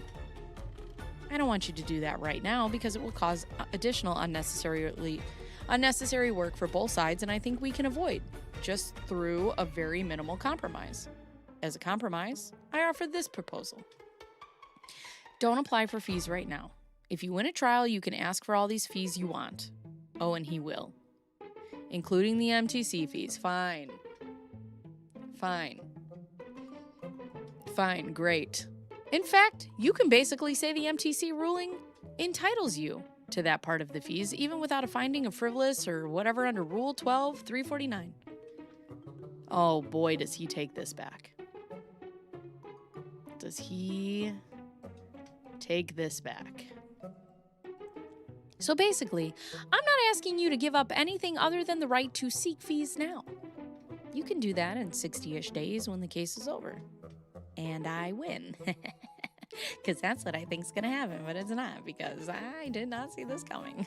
In return for you not seeking fees right now, I will agree to not bring a motion asking for relief from the MTC order on the basis of fraud. Like I said, I'm not happy about what I have recently learned, but if we can avoid fighting over the new issue now, it would be helpful for both sides. What did he just recently learn? Also, in return for you not seeking fees, subject to your right to seek them later, Laura will go ahead and comply with the MTC order today. To be fair, she says most of the stuff you are asking for does not exist. So this is not a huge concession on her part, but at least it's something, right? What doesn't exist, Gingras? The fact that she's pregnant?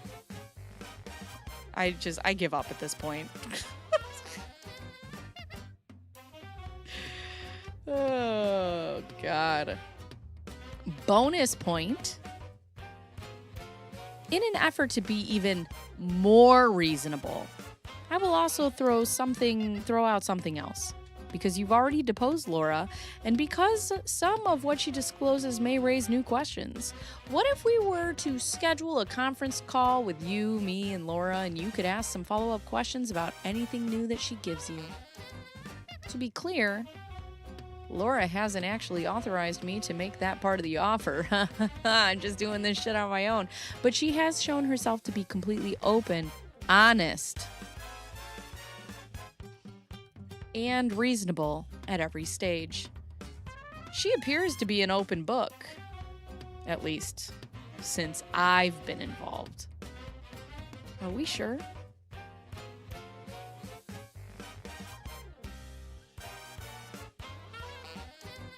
What is this? Oh.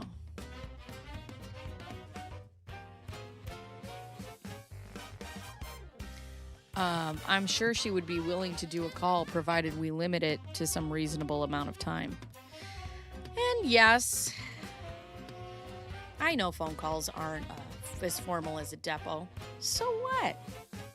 So what? It really doesn't matter, does it? Laura's an available witness, so you really don't need to admit her depo testimony at trial except for impeachment.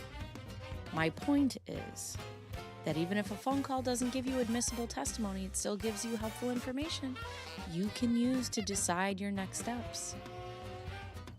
If you have questions and Laura points you in the right direction to where you can confirm her answers, that would save you time and money of a depo. Plus, I think the court reporters are overpaid anyways, you know what I'm saying? You know what I fucking mean? So I just don't want to waste those costs. Think about this and let me know. Tone will remain down. David Gingras, Esquire. Hi, Julie.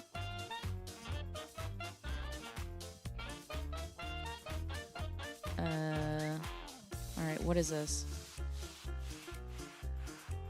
Okay, we just read this. I don't know why that's in there twice. David Gingras to Greg Woodnick.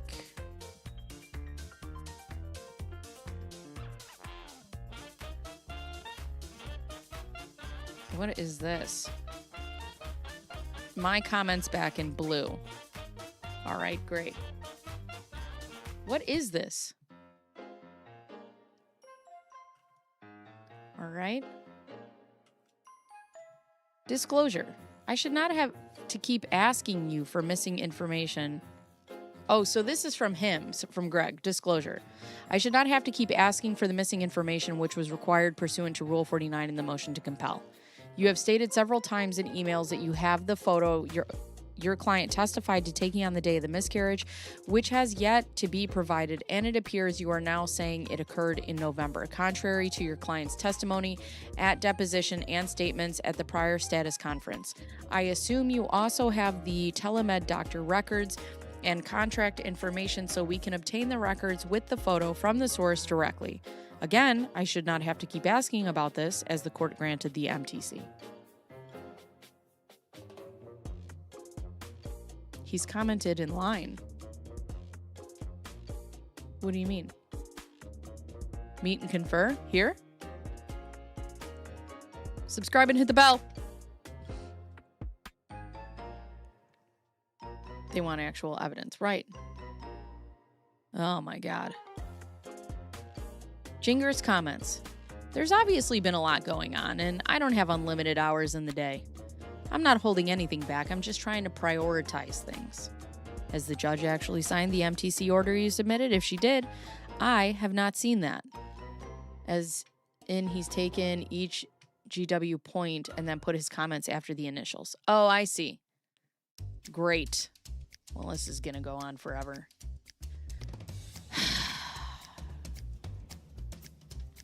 Assuming the order has been entered or is entered soon, I'm obviously going to comply with it. But I still feel we have other things to discuss that may relate to the order.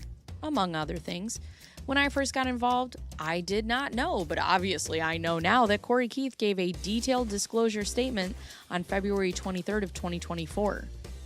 In your MTC filed on March 11th, 2024, you told the judge that Laura had given you no disclosures at all for 8 months, and that she had only recently provided minimal disclosures.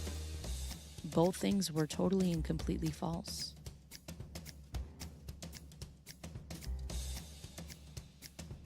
Land before time.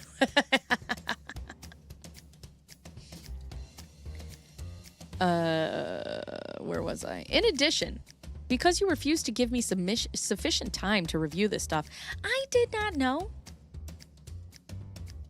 But now understand that when you filed the motion to compel on March 11th, the only basis you had for the motion was Laura's general disclosure duties under Rule 49. In other words, this was not a situation where you served a specific request to produce or interrogatory that Laura failed to answer. The only basis for your motion was Rule 49. Bye, Sarah. All the best. Is questionably rich. Everything is someone's kink. We don't king shame here. But on February 21st of 24, the court issued a minute entry order which provided as follows. If you couldn't read it, would Nick? The party shall complete initial disclosure to no later than 45 days from today's date. 45 days from February 21st is April 6th. Based on this, it is clear you filed a motion to compel on March 11th that sought information that Laura was under no obligation to produce until April 6th. I'm sorry, but there is no other way to say this. This is absolutely unbelievable misconduct. And I've never seen anything like it in all my years of practice. So look, I don't want to expand the arguments here or make things more contentious. But this is one of the issues we need to talk about. I am very willing to be fair with you, but if you refuse to talk to me while simultaneously demanding that I comply with an order you obtained by lying to the court, well, that is not going to be a productive conversation. The bottom line is that I'm willing to work with you to try and de-escalate this conflict. If you're interested in that, we have plenty to discuss.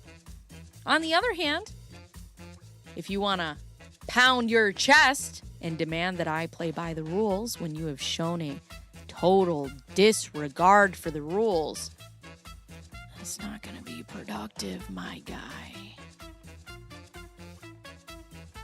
I'll have to look that up. I don't know what that is. Why do I... Nathan Thurm. Who is that? What is that? So let's try to be productive here. That starts with talking. And while I should not have to say this, it is absolutely 1000% must involve complete and total candor. Candor toward me and candor towards the court. In every communication, without exception. Lunch. I appreciate the lunch invitation, and I would consider the free food after your client complies with her obligation. She is admitted to forging medical records from Smile, and our experts need the original, which she testified came from Planned Parenthood. As you have seen, this is from Greg Woodnick. As you have seen, Planned Parenthood indicated that they have no records that show your client was there for an ultrasound on the day in question. Our experts, medical and Neurmeister Tech, are waiting for the documents, and the motion to compel was granted. I will eat with you. Sushi? Question mark? After we have the information for the experts. Nervous lawyer. I don't remember that one. Too many words. So look, right. Yeah, God. So this is back from David Gingras.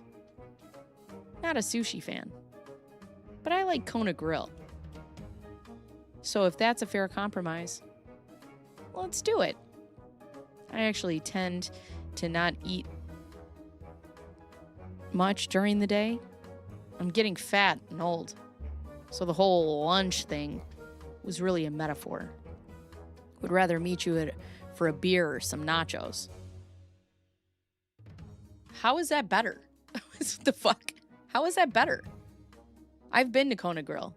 It was pretty good, actually. How is beer and some nachos better? Do you shoot pool? Happy to meet you somewhere for some friendly games of pool. Friendly, I'm sure. I'm not a good golfer, but Topgolf would be okay as well.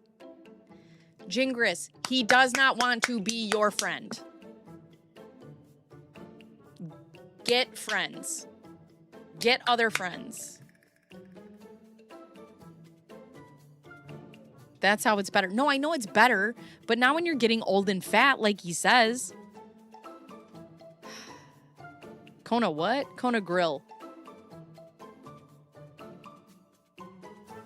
Capiche? Right, it's completely different languages. He's like, hey, Woodnick, listen. I got a hot tub. You want to play mermaids? Just a thought, just a thought. You want to play mermaids? Oh, God. This is so weird. Like, why are you asking him out on a date? Your call on where, when, what. So this is from Greg Woodnick. Any issues you have with reality Steve Carbone or the others who have covered this story after your client initiated this with the Sun is your issue. You. It has no bearing on the litigation, and it's not something Clayton should be spending legal fees on. Correct. Correct.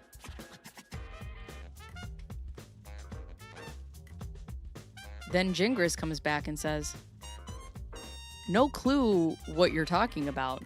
I have not reached out to Reality Steve yet. Oh, and then we heard you did. All soaped up in your hot tub with your gold chains. We heard about it. Why is Clayton spending legal fees on media? I'm not charging Laura for anything I'm posting online. I do that shit for free. This is just me expressing my views about stuff. I don't charge clients for that. Well, thank God. Thank God. Do you want to have a phone call? Then Woodnick says, I understand Rule 702 and did not read the explanation. These are very qualified experts. These very qualified experts are awaiting documents that you ostensibly have or confirmation that the phones and supplemental medical records Laura specifically tested to having do not exist. At this rate, you might not have their reports before 80 days, but that is only because your client has refused to provide the same. The disclosure you received provided a summary of their anticipatory testimony pursuant to Rule 49. I will have more data for you as soon as Laura complies with her disclosure obligations, which, again, we have been requesting for quite some time. David Gingras.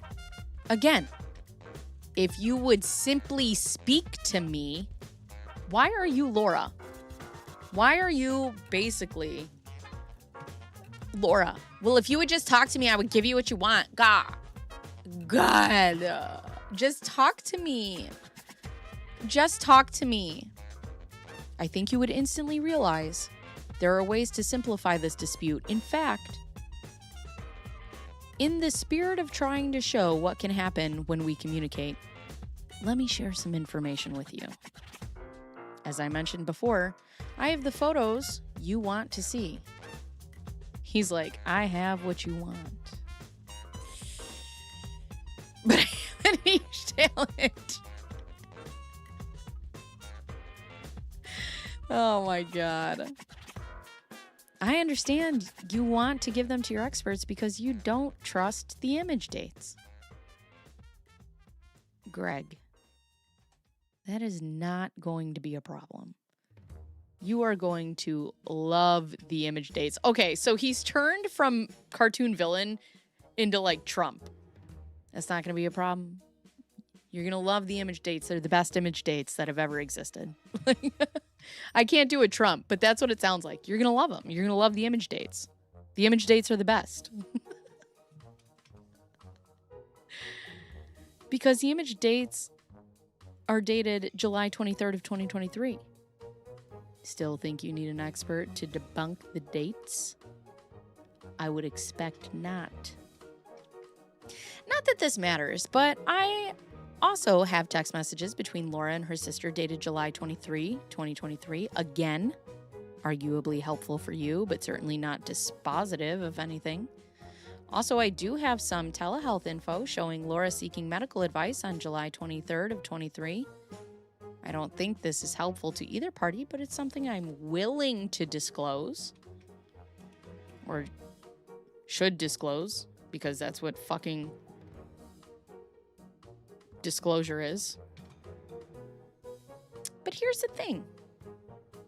I'm still on the fence about giving you the photos themselves unless you agree to not publicly disclose them prior to trial, if there is a trial, given the incredibly inappropriate circumstances which resulted in the MTC order being granted. I have still not decided if I want to fight that order further. It really just depends on how reasonable you are.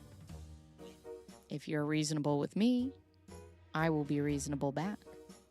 But it's hard to reach a conclusion about which side you're on when you won't speak to me. Everyone says, sir, they're the greatest image name.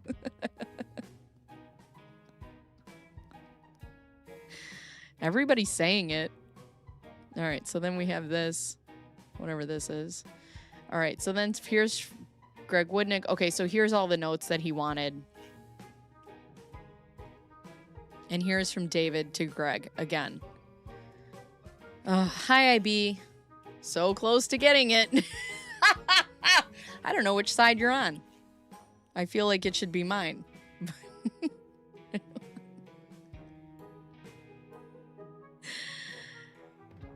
Greg. One quick, he has a cat. Like, I just imagine him just like sitting there petting his cat while writing these. Good Lord. Press like, subscribe, hit the bell. One other quick follow-up, which I'd prefer to do in a call, but happy to leave this in an email for now. I just talked to Laura about the expert disclosure thing. I've said this before, but I am usually very robotic and pretty strict when it comes to following procedural rules. Are you? Are you? Question mark? That means if everyone follows the rules strictly, I am happy if people... And if people don't, I'm not. What are we reading? We're reading emails from Gingras to Woodnick.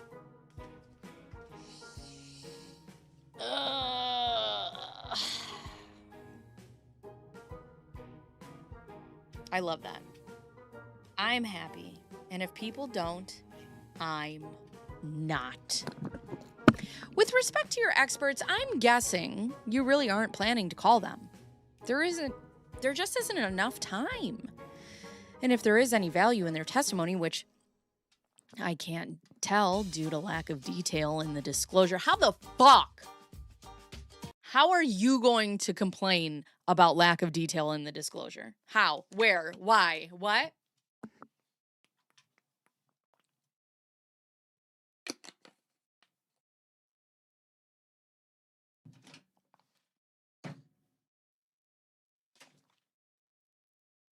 I know for a fact that he just did not say the lack of detail in disclosure when your client hasn't handed over any disclosure. I don't... Oh my God.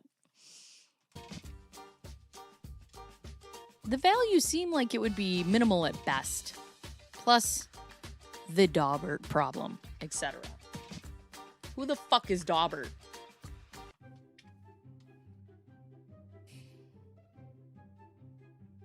I need to put this monkey spinning in my soundboard for when we read stuff by Gingras, because this is the only song that fits him. But Laura and I are such reasonable... I know you're fucking lying. Oh my God, I know you're lying right now.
You know what? This is a perfect time.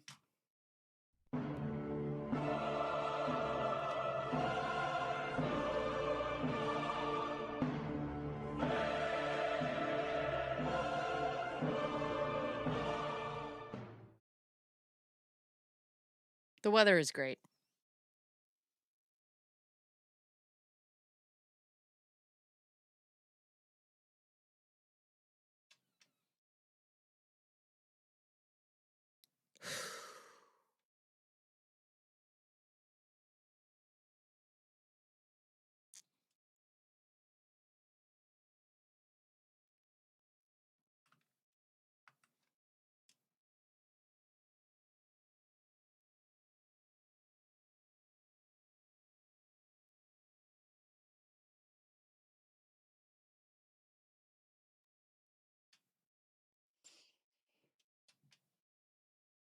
I know. These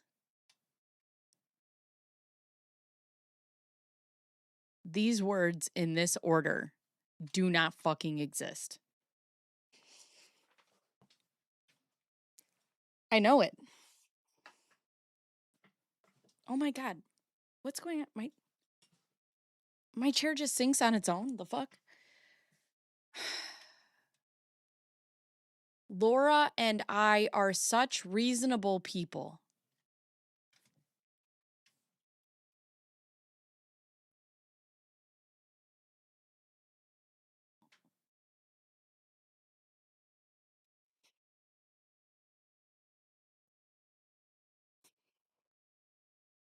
What does it all mean? Laura and I are such reasonable people.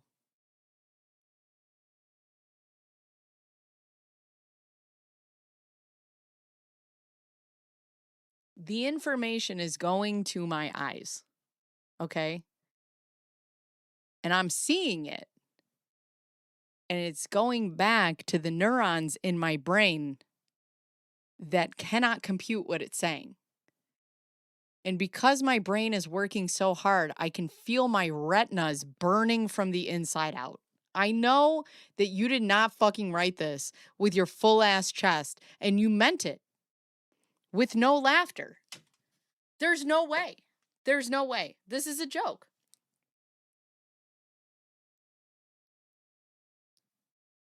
This is a joke. Exactly. On what planet? On what planet are David Gingras and Laura Owens the most reasonable human beings? I'll wait. I'll wait.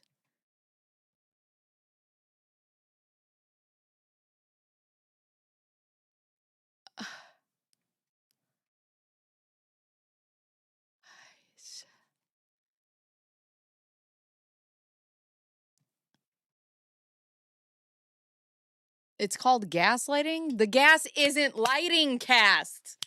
The cats aren't lighting. The gas isn't lighting here, okay? It's over. It's over. We're out of propane. We're done. The gas is over. I can't with this. How do I put this on repeat? Find similar. Okay, great. Run away in fear. Oh, God.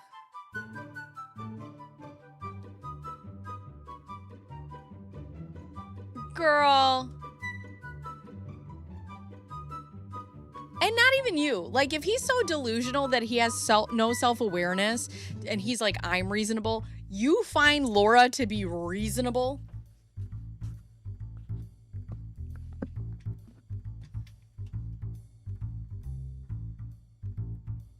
You know that party game? Those words that were written on a card taped to his back and he has to figure out who he is.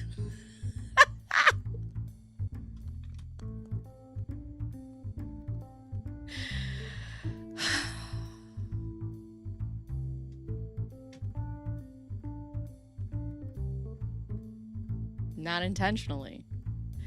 Okay, but Laura and I are such reasonable people.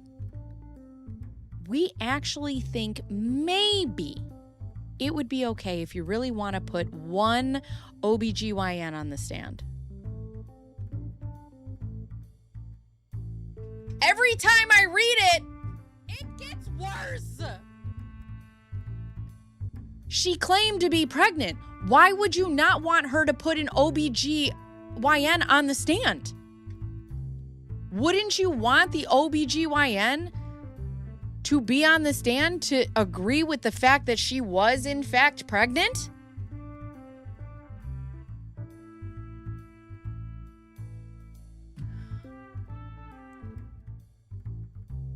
Obviously, I would need and am entitled to a lot more disclosure about what this person plans to say and what their backgrounds are.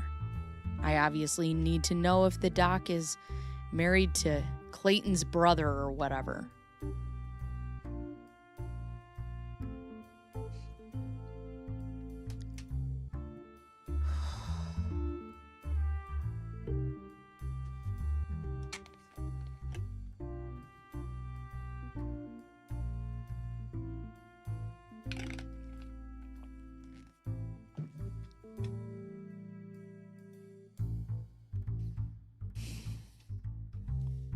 But assuming no other red flags, I may actually be willing to agree that you can call an OBGYN. Because I'm guessing if that person is truly neutral and knowledgeable, they can offer some valuable information to us. What valuable information, David? The fact that your client could have possibly been pregnant? Right, and then this guy calls Dr. Medchill. Oh, God. Don't forget to like and sub. Since they can't put a real OBGYN up that saw her, they don't want to risk giving wrong experiences. Ugh. I am just... So, that is one of the issues I'd like to discuss. And this really shouldn't be too controversial. David Gingras, Esquire. Butthole. That's what I think of you. T-R and B.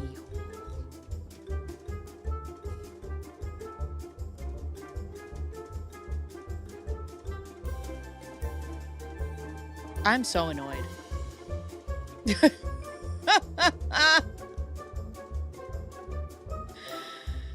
Oh my God.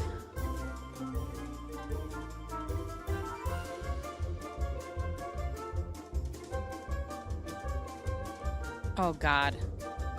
This is another email from David Gingras to Greg Woodnick. Greg, I appreciate the response. To focus on matters at hand, we need to speak about the status of disclosures. This is one of the items on the list.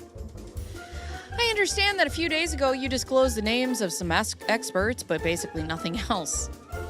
And I demand more discovery, even though we have given you nothing. Obviously, the incredible scant details of this disclosure do not come close to what is required under Rule 49. And separately from that, I don't need to remind you that if you want to call an expert, you also have to separately meet the Rule 702 admissibility standards and the other requirements of Daubert. If you're not familiar with those requirements, attached is a brief where I explain them in some detail, because I fucking know everything about the law ever. There's a flaming bee. I mean, at the end of the day, since you have a total of 1 hour of trial time, I'm not really sure that I even care about this. When you deduct time for a little opening, closing, opening, closing. Or in other words, Laura opens. And the main witnesses, if you really wanted to call an expert and use your remaining time, maybe 1 to 2 minutes per person, to ask a few questions, I guess you can do that. But that's only if you disclose everything that's required, which you haven't done, and only if you show compliance with Daubert and 702. Also not done yet.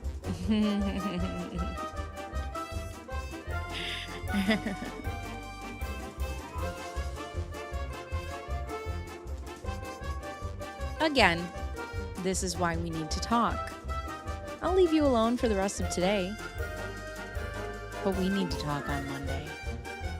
If I don't hear from you, I'm going to ask the court, just like Laura Owens, to order you to speak with me. So let's just try to work together collaboratively on this. And one last thing. RE this comment. I would certainly accept that apology. 2 things. Yes, I absolutely do apologize if I was unprofessional or unpleasant. That was not my intent. Are you sure? Are you sure?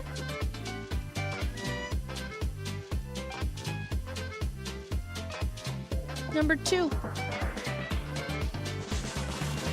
You need to respect the fact that Laura has severe, and I mean extreme, concerns about your honesty and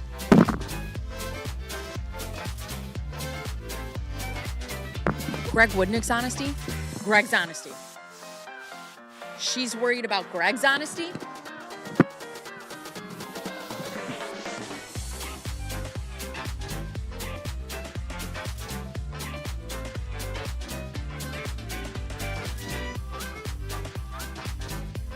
At first, I did not share those concerns. But since I've learned about the case, I'm starting to see that Laura's concerns may have merit. There is nothing about Laura that has merit. Nothing. If you don't fully appreciate my concerns, I will say one last thing, and then I will say another thing. I'm about to send a long email to Dave Neal. Goddamn Dave Neal, that motherfucker. I hate him so much.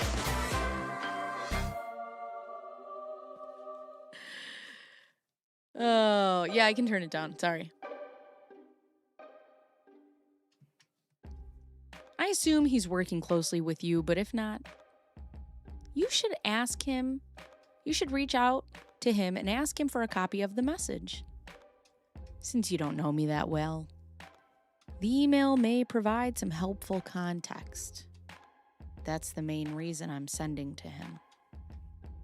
And I will tell you the same thing I told Dave. God damn that motherfucker, Dave Neal. I hate him so much. There was a good reason to make some public comments, to explain Laura's position.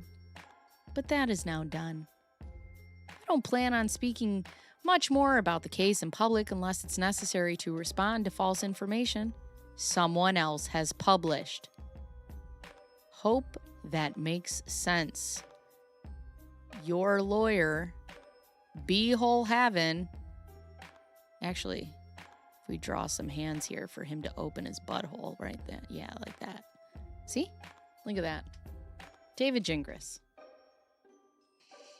I just, every time I hear David Gingras talk about Dave, like, I just feel like he hates Dave so much that he's like, God damn Dave Neal. Like, it wakes him up out of a cold sweat where he's like, God damn Dave Neal. Press like, hit subscribe. Oh, God. I think the more general conclusion is that Laura has serious concerns about objective reality. Oh, my God. Anyways. Drone on and on and on. Now that's art.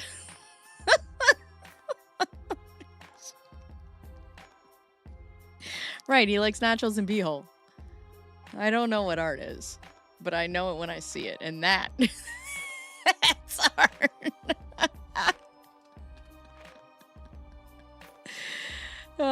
my God. All right, so we've already read this one. Oh, no, wait. No, wait. This is new. Oh, yes. Okay, we have a Zaddy email.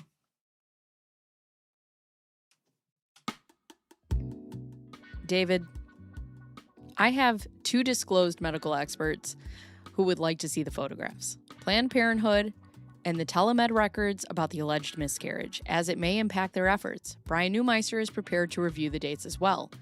Please provide the disclosure, and then we can discuss resolution options. Yes, we are. Yes, we are. What a shocker, right? Oh, you know what the shocker is? She hasn't made Dave homeless yet. But she Katniss Everdeened right into her parents. Pew! And they're all about to be homeless. Katniss Everdeen! Pew! I appreciate that you say you will tone things down, but that is contrary to your recent blog post and continued activity on Twitter. I respectfully disagree with you legally, but that is what the court is for, not for the zoo-like atmosphere online. With regard to the YouTube and podcast crowd, remember, that was actually created last year when Laura was posting and arguing with Redditors, sending ostensibly altered Dave to Steve Carbone and others. Sir, this is a Wendy's. So you see what happened is this motherfucker, this goddamn Dave Neal, he keeps making these videos and he's monetizing them and he's making fucking breadstick money off these goddamn videos. So is that a no on getting the special?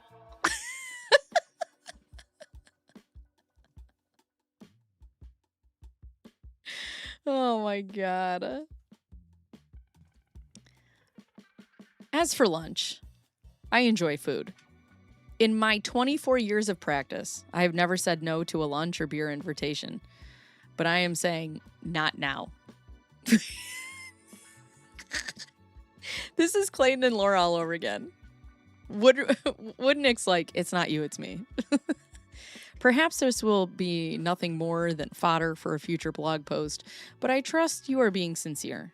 Your statements and emails over the phone, on your blog, on your Twitter, etc., may have been the product of passion, but they were received as combative and unpleasant.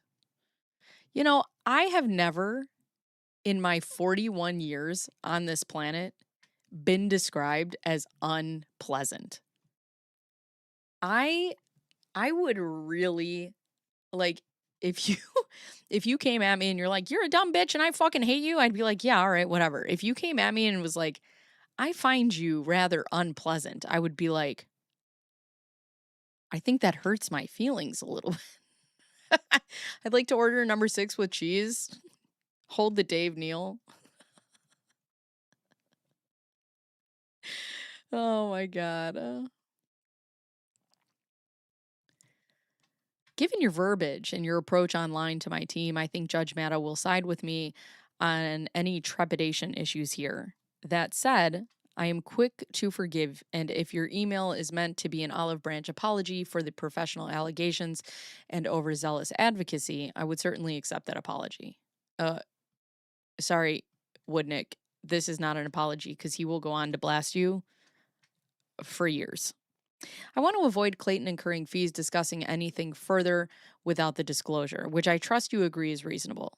We need the experts' input, and Clayton will make informed decisions with data your client provides. Greg. And then we get back to Gingras messaging Woodnick. Good Lord.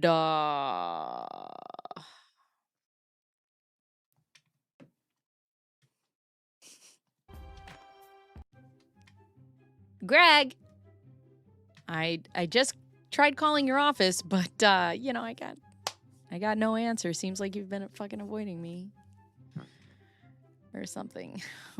Anyways, I think it's been over a week since we've spoken by phone, and do you miss me? There are tons of issues that we need to talk about, and emailing just isn't cutting it. So we'll need to talk soon. On the phone. Maybe FaceTime? From my hot tub? Since you and I are about the same age, maybe you saw this back when it happened, but if you didn't see this, I politely ask you to read Judge Gaines' famous order granting plaintiff's motion to compel acceptance of lunch invitation attached. Right now, we don't need to meet for lunch, although I am happy to do that because I love you so much. I love you. I think about you all the time. I sleep on a pillow with your face on it. Right now, all I'm asking is for you to have the courtesy of accepting my calls so we can talk about the case. Tone will be calm, friendly, and professional. If you won't agree to talk, I guess I will ask Judge Matta to order you to accept an invitation to lunch, which she will fucking deny, and it will piss me off. Sad. So, facts. Spilled on it. God damn it. Do, do, do, do, do, do, do. I know. Ugh. What would Tony Robbins say? Ruling on pending motion. Here we go. There's this. This is the motion for lunch. Okay, great.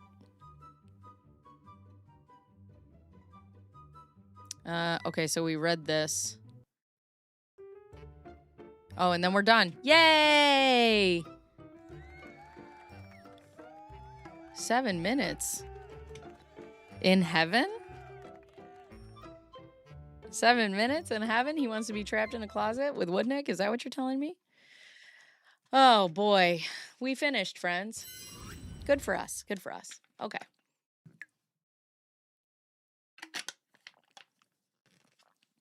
I need to leave in 7 minutes? No, not until 1:30. It's 12:30. Well, 12:22. 12:22. All right, what do we have next? Let's see what I have next. Also attached were unhinged tweets from Gingras. Yes. I love this. I must leave all my heart work, my heart work behind. Okay, before we get into this, I gotta pee. Be right back.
I'm going to need a new computer chair. This one is just sinking. I don't know what happened to it. All right. Now we have tweets. We love the twits.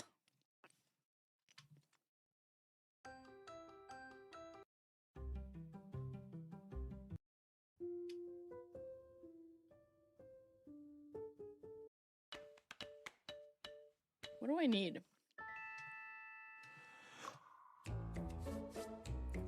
He's never just give me like... Oh, wait. Stop motion might be it.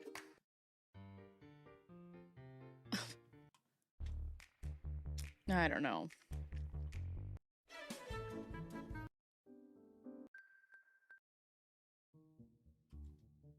Yeah, like this. Perfect. I have 2 of these black chairs, but they're from IKEA, and they're not great. All right. David S. Gingras, Twitter post. New motion filed yesterday in 4/8/24 in Owens versus Eckerd. I'll probably post a short blog update later this morning. Didn't he also get mad at Omar for filing these things?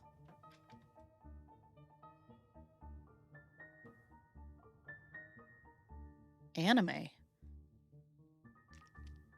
Is that news? That is news. What kind of dog? We're going to need a picture or it doesn't exist. Bye, Melon. Luxury. I know. My chair is just like, I'm going to sink into the depths. They shall be double. So for now, onward we march. Absent a last-minute settlement, which is probably the most likely outcome, we will have a trial in June, and the judge will decide who is lying and who is telling the truth. The only issue not up for debate is that day is the bullshit motion for sanctions that Clayton filed in January and which he has now withdrawn. And that is a good thing. DSG. I love that he's like, who is lying and who is telling the truth? Like, Laura's gonna be the one who wins this. Ethan Hawke. For who? Gingras? Who would I see playing Gingras?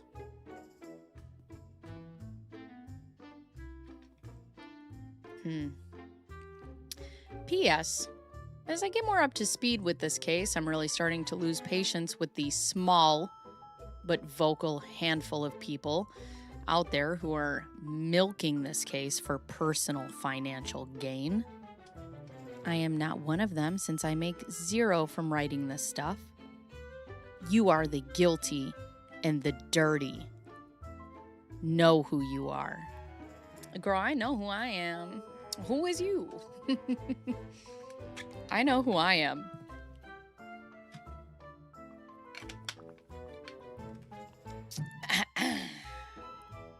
No. I said Gingras wants 7 minutes in heaven with Woodnick. Yuck. I would rather put my head in a plastic bag and see if I could breathe for 7 minutes than have 7 minutes in heaven with Gingy. I don't have any. This chair is so old. These people, not naming names.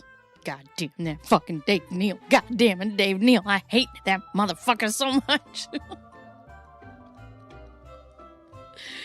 Oh, God. Joe Pesci. Who are you? Who is you?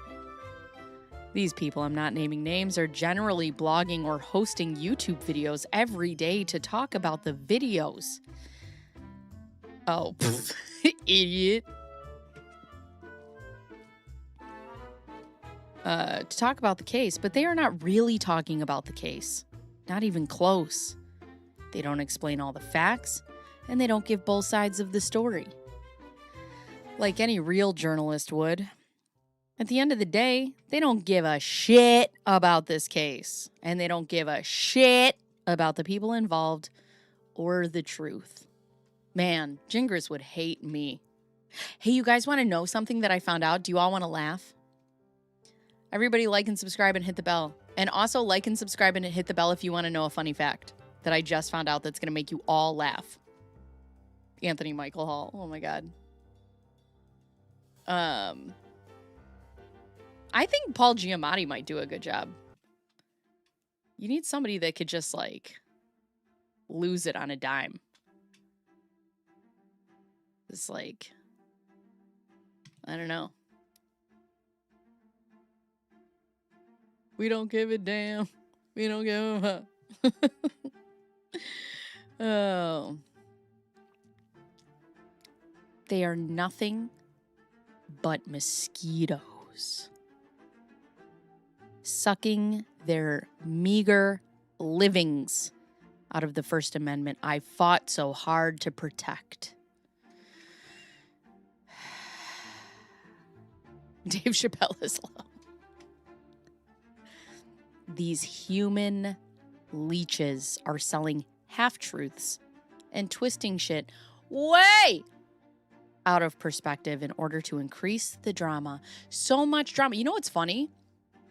You know what's really funny? If I read this with none of the funny voices or any of that, it would still slap because all the facts are true. The funny thing is I've been notified because somebody else told me something else and I went to go look. Laura Owens blocked me on Instagram.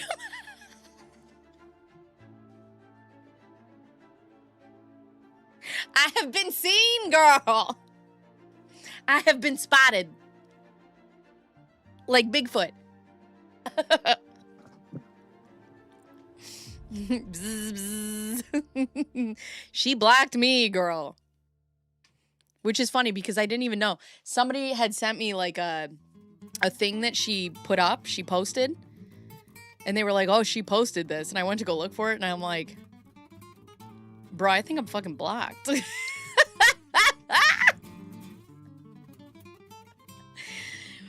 Oh, nerd.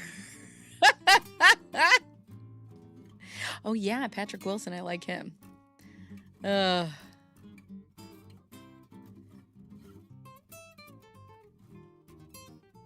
She had an Instagram anyway. She activates and deactivates constantly. I've never looked her up. Somebody told me something and I was like, oh, I'm going to go check it out. Blocked. I haven't gotten a cease and desist yet. I'm waiting. Because I'm going to frame it. And I'm going to put it back here on the wall as my first. I plan on making them into a shirt of some sort. Yep. Congrats to me. It was so funny. I'm like, ooh, she's seen my shit.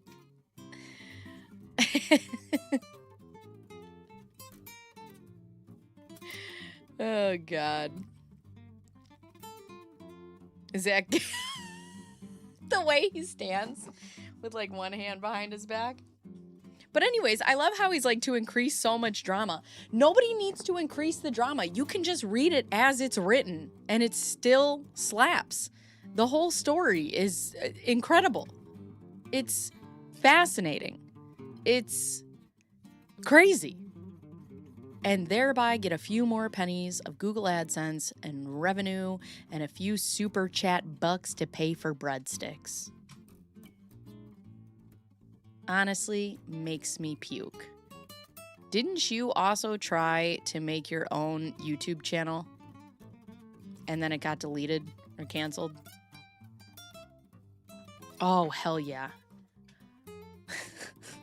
I can't find her. Oh. You have been noticed by the sun. Yet, we are mere stars orbiting her glory.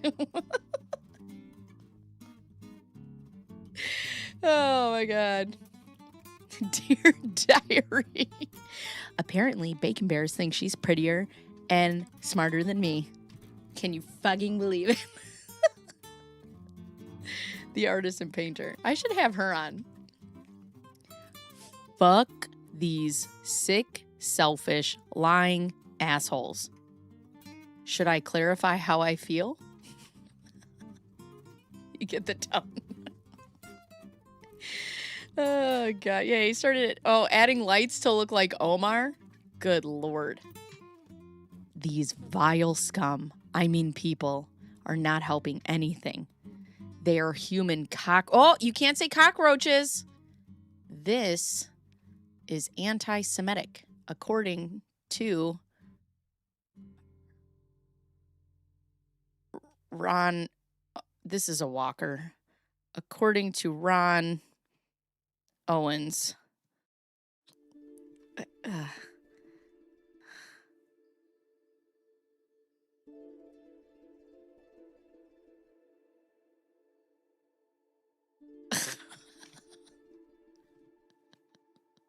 You can't say that. Spreading feces. Feces on the floor. And then spitting the facts.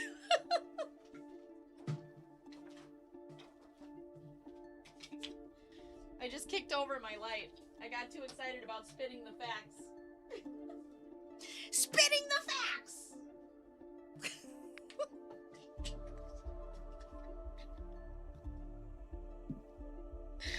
Oh, God.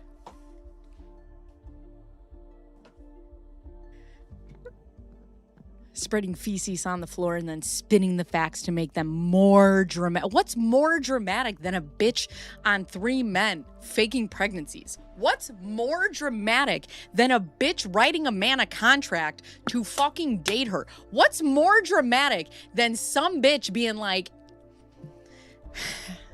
Cause if you date me, I'll kill your baby. what? What is more dramatic than that?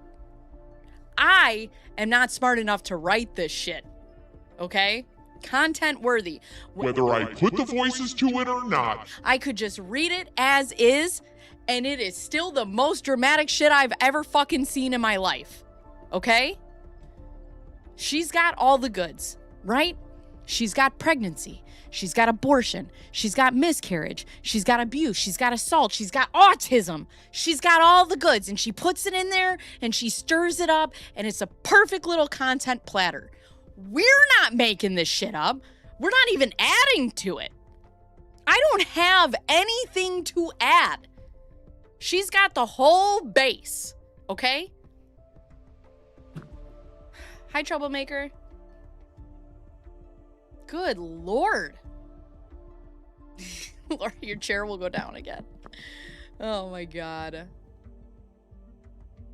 Don't spin too much. You spin me right round, baby, right round like a regular. Right round, round, round. Oh God. But remind me, please, who is that? Who now owes Clayton 250? I don't know. More dramatic than they really are in the hopes that this will drive traffic and increase revenue for... Bitch, I know you fucking lying.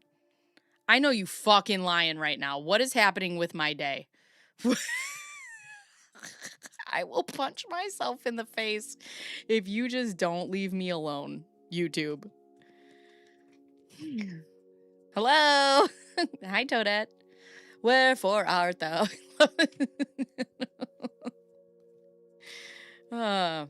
Yeah, she's got everything. Oh my God. ADHD chair? Is that me in a chair? I don't know. I do need one though. Anyways, revenue for these sad, pathetic lives.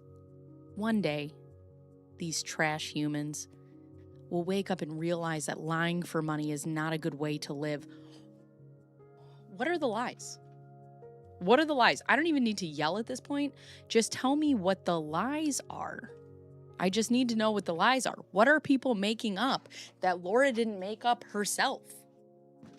Please. Well, if it isn't the consequences to my own actions. Oh, God. Oh, Busy Bee, I'm so sorry. I know, the breadstick money. Well, let me tell you, Jingris, since April, do you know how many breadsticks I've eaten? A lot. Let me tell you guys, me and my daughter are going to make bread today. I'm so excited. Also, once I can get them in school and like get my vlog stuff up and do like members only lives, I'm gonna do members only where you guys just like make bread with me one day. Is that cool? Oh, Mini T, you might be blocked. Reading comments. Right, reading court documents is apparently lying. Or maybe they will never see their sins. Yeah, we won't see our sins. You know why? Because we're saved by our Lord and Savior. That's why. Oh, good. I can do my members only streams. It'll be great. Yeah, I want to start vlogging more and putting that in members. It'll be so fun. You guys, the members are about to get, well, members and non-members are about to get more product here. May Dave be with you and also with you. Either way, I look forward to reading their obituaries. What?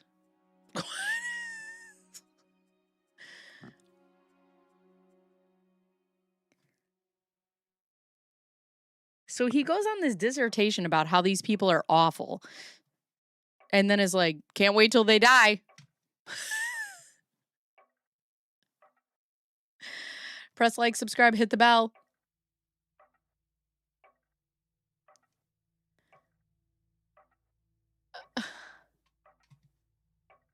Cause I rock a high pony. Rock a high pony. Oh, it's a side pony. Cause I rock a side pony.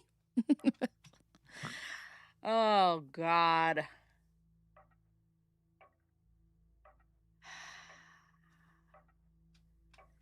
Good Lord. Briefly, before throwing them in the trash where they belong.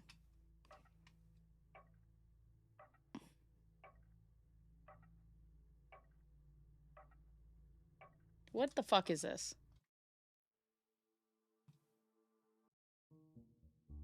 David S. Gingras.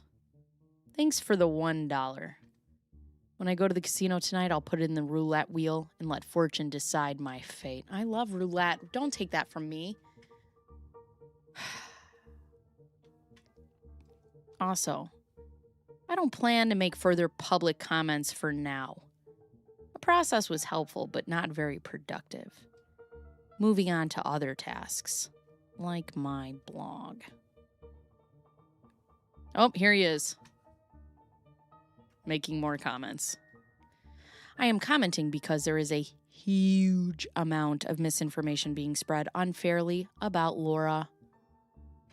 The purveyors of these lies will likely be sued in the near future. Who have you sued? When was this? Does it have a date on it? It doesn't have a date on it. But I'd like to know who you've sued. For now, I'm trying to correct the record and help people understand the law.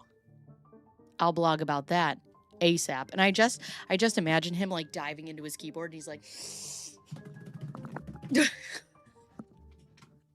oh my God, we're getting 1 billion. Woohoo! Right. He did not move on at all. Good Lord. Just look at Alex Jones. He spread lies about parents who lost their kids in a school shooting.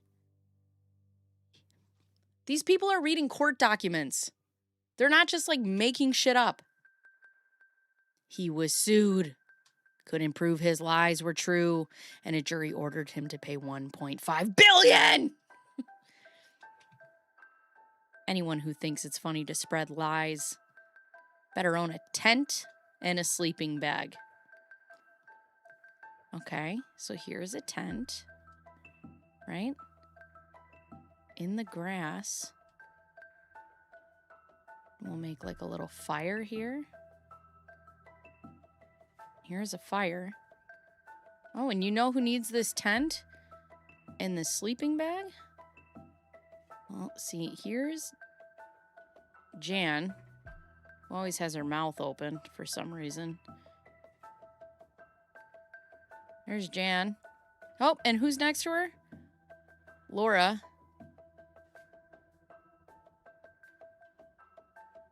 And then there's And then there's Ron.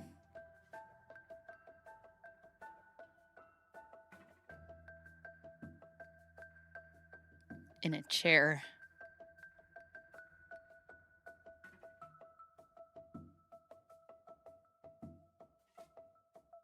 And they need the tent because they've been lying. Funny story. Funny story, actually. Camp Counselor Bacon. Oh. Find one thing that Gingy said that would happen that has actually happened. Remember Sully's suggestion. Find it. Find it. Dave Venmo, shut up. Bruce, shut up. That dollar was from Dave?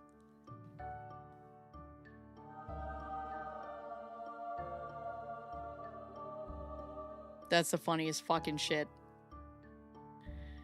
Oh my god. That's so funny.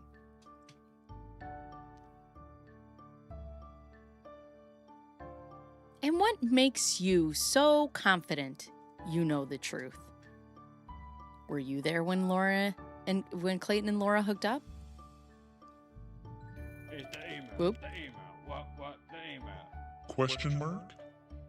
Have you seen all her medical records? Question mark? I have. And trust me, the people who have accused Laura of lying are probably going to end up sued for defamation. Not talking about you. Who are you talking? Who are you talking about? Who are you talking about? Ooh, me in the back, me in the back.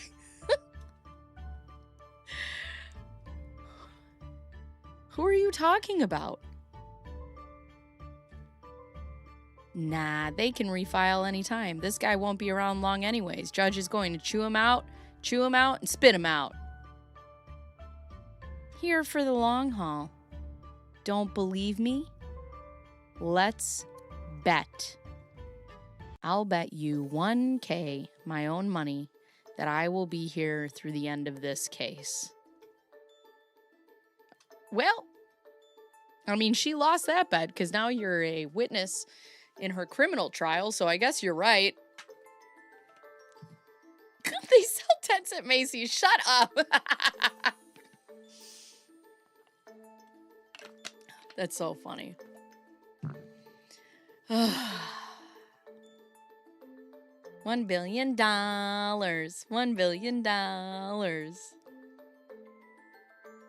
I love that Dave sent that dollar. That's so funny. You want to take that bet? Message me, and we will set up escrow for the wager. I won't hold my breath. Is that a yes? Put your money where your mouth is. I need you to pay me that $1,000 because I'm fucking broke because Laura hasn't paid me a goddamn thing. We both know you won't. Enjoy troll life. Don't need to. I can watch you fail and laugh. Kim? Hell yeah. Hi, Kris Jenner. Oh, yep, he got one right. Hang on. Several people posted, shame on you for posting someone's name. I have no clue who they are talking about. Now you were saying, oh, it's because of my pen. Now you are saying you want nothing confidential? Okay. Which is it? All confidential or nothing? Question mark? Again, Laura asked for confidentiality and Clayton said no. Oh, he's replying to Megan Fox. And yes, of course, I have read my own emails. I have no idea who blank is. No idea why he would need to be shielded from public view. Clayton's lawyer could have told me that, but never did. If this crazy talk continues, hard blocks will follow. Seriously, stop. For like the 99th millionth time, Laura asked for a protective order. She asked for the court to say that certain stuff should be kept private. Clayton opposed this. He wanted nothing to be private, and the court agreed. Right. Why does she get to go hide in the shadows after she took things public to smear his name? I don't understand. It wasn't. It wasn't. Good Lord. If you don't like that, tell Clayton. I don't know what he said. Tell Clayton is something. Don't like my bio? Ask for details. I am the Conor McGregor. I am the rapist. And I used to be the biggest Conor McGregor fan, girl, of litigation. Done tons of family law cases. I don't list those because they're boring. FYI, Clayton's lawyer has handled 2 federal cases. High-profile cases go to federal court. Me, 79 federal cases and counting. And how many of you lost? How many? Team Khabib. I did used to love him. And then after he fought Khabib and that whole thing broke out, I was like, oh, I don't like this. And then I went downhill from there. And then he got proven to be a rapist. And here we are. So here's Court Watcher. You said yourself that you're trying to get up to speed with this case. There are people posting replies to you that know this case inside and out. Every court document, every televised court hearing, every article Lowe has written about this. Why do you assume they are lying?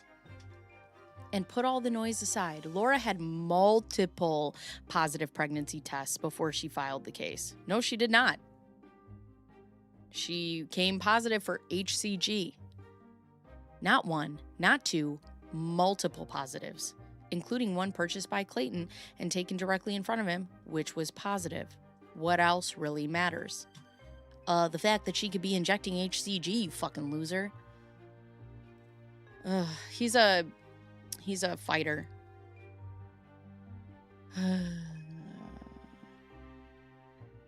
Hold the muscle. Yeah, hell yeah.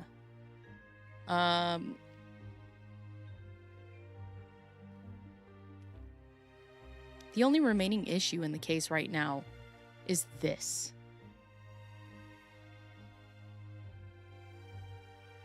Did Laura lie about being pregnant? Yes, I'm still new to the case, but evidence on that point appears to be 10,000% clear. Why don't these guys use fucking commas, goddammit? She took a pregnancy test that Clayton bought in front of him. How is that not conclusive? I'm not assuming they are lying. That isn't how this works. Clayton has a duty to disclose admissible evidence to me, though, through his lawyer. I get to look at that evidence and determine what it means. Views of strangers on X is not admissible evidence. So here's cold tea. It's pretty simple. She has already admitted to doctoring ultrasounds. She never saw an OBGYN who performed an ultrasound, and that is the only way to confirm twins. The only way. The woman lawyer was the fastest to piece out because any woman worth her salt can see right through this. The woman lawyer took a job in another state. Her leaving had nothing to do with Laura. Okay. Somebody take his Twitter away. And Laura has testified she did have an ultrasound. She admitted changing the name of the place where it was done. Bad idea. But she stands by her story, which is why she now has 14 felony counts and is probably going to prison. So what if it was twins or not? David S. Gingras. A woman can file a paternity case with 0 positive tests. She can file the case just because she missed a period. She can file the case just because she thinks she might be pregnant. Even if she ends up not pregnant, it's not illegal to ask courts to help verify paternity. If you do it in bad faith? Hey, thanks, Razmataz. I'm happy you're here. I forget. Tell it to me slowly. Oh, God. Oh, we'll read it. Yeah, we should read it. I haven't gotten that far yet.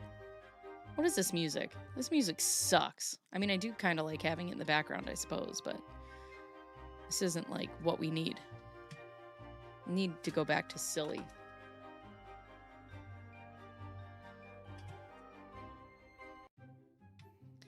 And if you feel a positive lab test doesn't prove anything, that's fine. That's your opinion. I respect that. But legally, you're wrong. Medical tests are admissible proof. Bearing in mind there is no legal requirement that Laura ever test positive before going to court.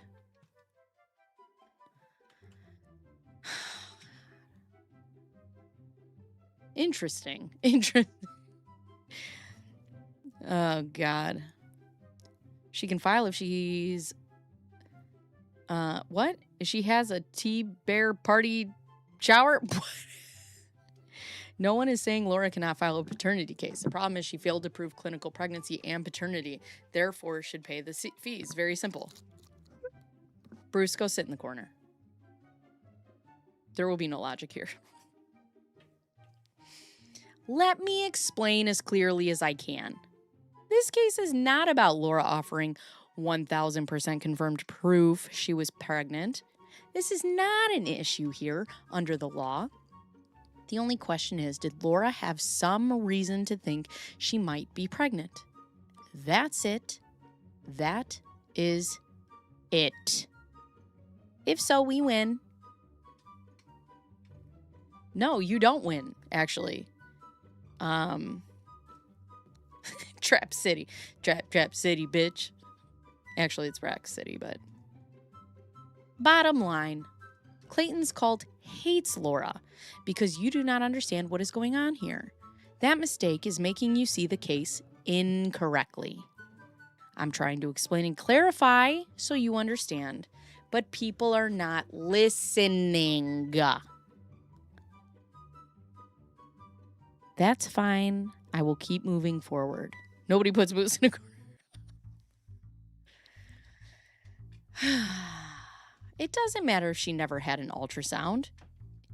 Yes, it does, actually. Doesn't matter if she faked an ultrasound. Actually, that matters more than her not having an ultrasound. So, there's that. Hi, Lego Lamp. It doesn't matter if she ever sought OB care. And she has insurance, so she's a negligent mother, is what you're saying? That's okay. Doesn't matter if it was twins. Yes, it does, because that's what she said. Doesn't matter if they weren't Clayton's. Also, yes, it does, because she was going after him. God damn it, Bruce. At some point, you'll catch on to how this works. You're not there yet. It does. I know, Jane. I know, Jane. Calm down. Take a breather. I can feel it. I can feel it. Because I'm there with you. I'm there with you. Oh my God.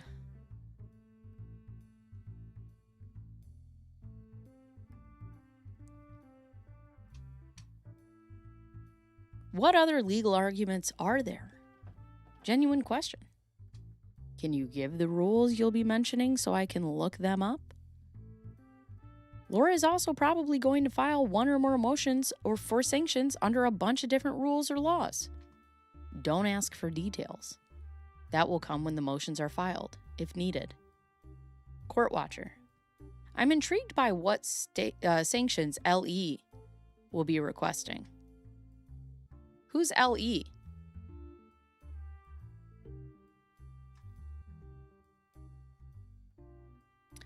If he does not withdraw the motion, the rule gives him 20 business days. Then we will file a motion for sanctions. Here's Rebecca.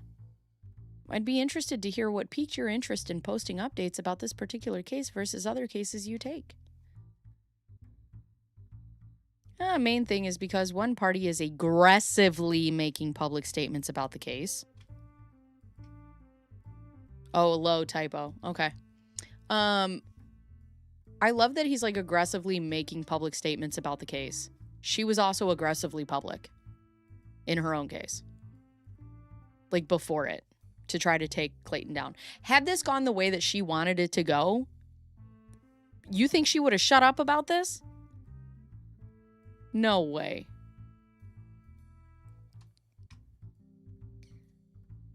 And Laura feels her story is being drowned out by misinformation. So give us proof.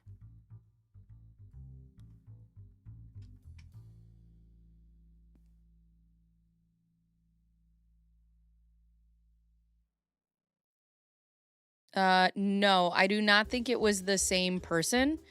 And he was the first. He was victim 0. Press like, subscribe, hit the bell. He was wrong about defamation here. MG, I'm sure he was wrong about a lot of things. See, that is a problem that needs addressing, so I've decided to post some info to try and clear the air. More to come soon. I'm sure you will, just as her revolving door of previous lawyers got there. Good luck. In this case, one lawyer left to take a new job, and the second guy left after Clayton's lawyer threatened him. Poor guy was young and not ready for battle. Is that what happened? I am ready for battle. I'm not going anywhere. Facts not in evidence. Here's Jody. Attempt to get someone to sign a relationship contract 2 weeks after they allegedly raped you is insane. If that is what happened, you may have...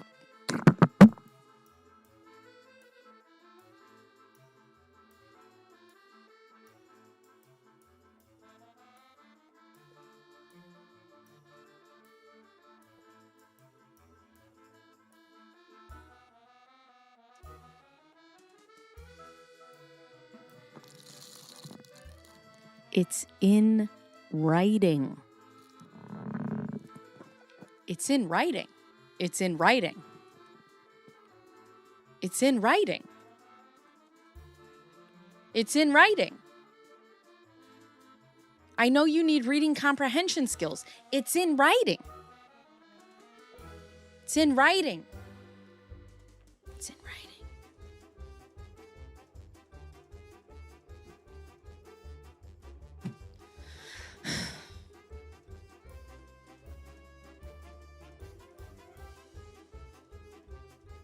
Ta-ta for now.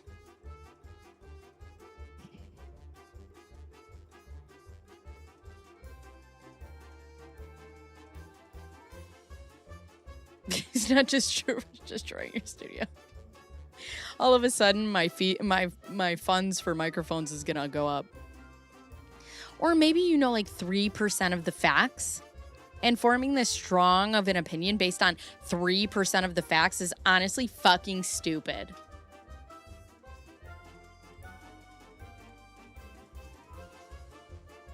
Did this not happen? Okay, I'm going to ask you, like I ask my kid with autism, as a prompt. Did this happen? Yes or no? That's it. That's it. That's it. That's it. Yes or no? That's literally it.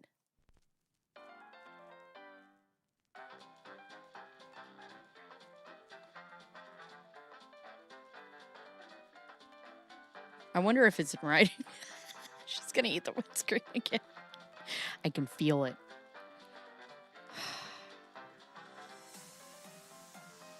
If that is what happened, you may have a point. They do have a point. They have a point. If you can show me how Laura lied. Oh my God. I hate you all. I hate you all. Read the room.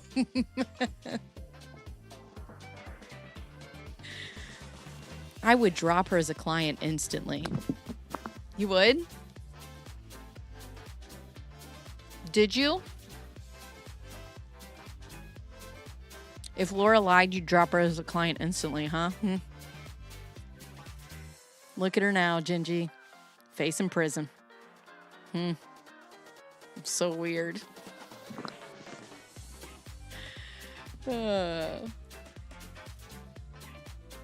Speaking of lies. Oh, God. If you mean what you say, you'd be open to helping me understand the truth. That is all I ask.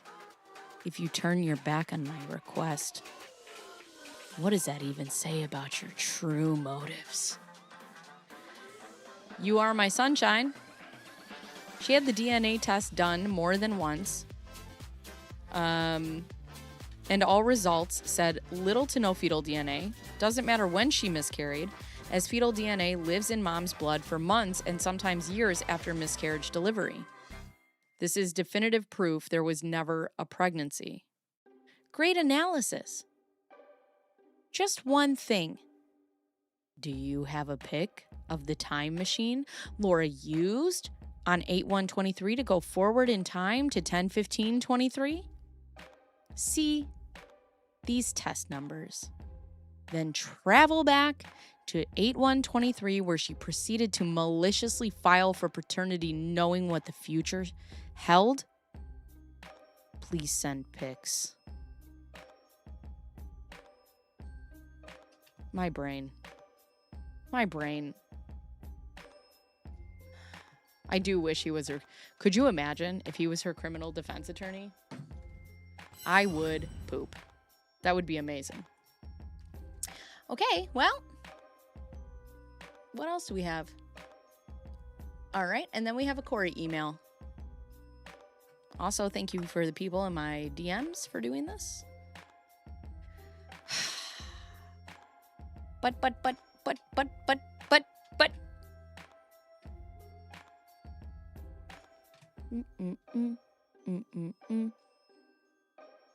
And can see what it's being. Good point. I have Adobe Acrobat and can see when that's being used. Right.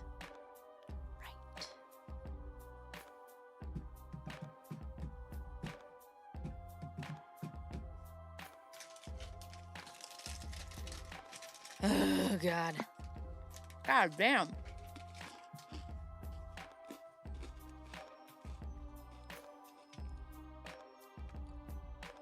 Okay. So, the email to Corey should be in here, in the exhibits.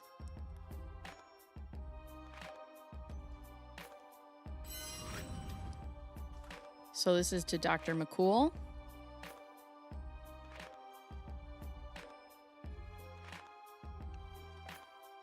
Okay, that's great. We don't need any of this. We need the one to Corey. Dear Mr. Eckerd, Laura Owens, Clayton Eckerd, fiduciary duties. All right. I know.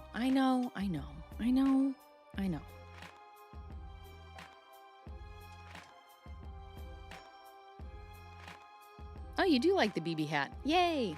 Dr. Yudisef Fetus. I don't know why I say it like that. All right, so this is from Greg Woodnick to we don't know. Is this to Corey?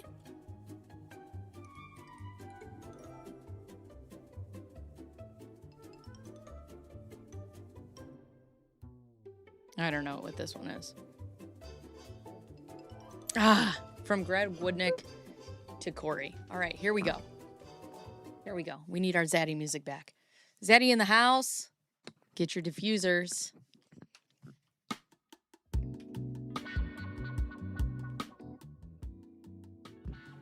No, this is from Greg Woodnick to Corey. Corey, as it has now been a week since we deposed Laura and we have yet to receive any disclosure from you. Number one, Laura claimed she had an appointment with telemed providers about her alleged miscarriage. She testified she would be providing us with the provider names and we have not received the same. This stymies? What's that? Are consulting experts who are already limited in the records they're reviewing. In light of Laura claiming that the sonograms she sent to the media and Clayton are not hers.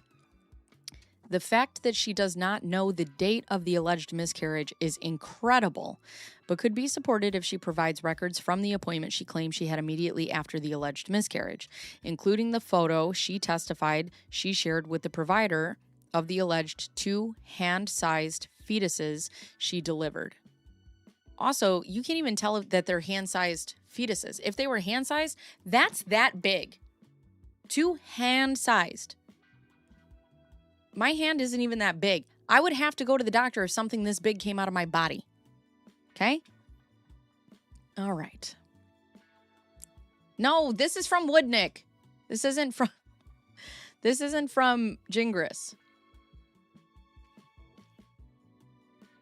To confuse. Laura has health insurance, so the providers should be a phone call away for confirmation. If she paid by credit card or her parents' credit card, she could just look at the statement and give us the vendor name so we can issue the subpoena. There is no excuse for the delay other than more of the same. Doctors claim that say she was not their patient and records never existed. As you saw in the supplemental discovery, more providers she claimed she was using have no records. We anticipate Planned Parenthood confirming the same. Number 2, Laura lied when she said there was no other litigation she was involved in. The situation with blank appears to be a paternity matter in SF. Those files are not public, but can be accessed by the parties. Her California attorney did not respond to my email, and neither did you. I am happy to ask Blank to cooperate with the release of the records. I trust Laura realizes he will confirm yet another pregnancy con from 2014 that was eerily similar to victim number 4. At least we believe him to be the 4th. Clayton. Yeah, I know. It was great. I loved it. Ham size. Ham size. Had an appointment does not mean went to the appointment. Right. Right. We all need alleged fetus photos. Laura said she sent them to both Sarah and the telemed provider. If she provides a provider name number 1 above, I am sure she will find them in their records. We should not be fishing for these, as Laura should provide the same after she testified under oath to having been seen by the providers and volunteered the information regarding the photo she took and dispatched. She has been on an iPhone for all 4 men, so there will be accessible iCloud backup. It is easy for Brian Neumeister, tech forensic expert, to see her images from September to October that were sent to Sarah and the alleged telemed provider. You did not want her committing to that process at the deposition, which I understand, but Laura needs to cooperate or we are going to seek court intervention. Our medical experts need to see the images so that they can cross-reference them to the alleged timeline of the pregnancy that never was. I think our discussion about disclosure at both depositions in our chat before the last hearing with Judge Matta covers our Rule 9 obligation.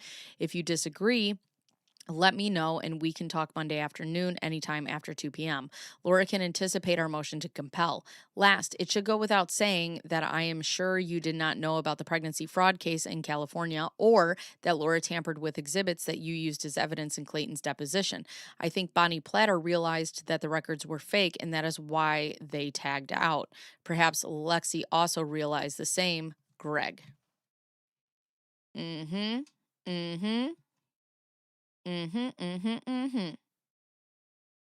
Yeah, I agree. Yep.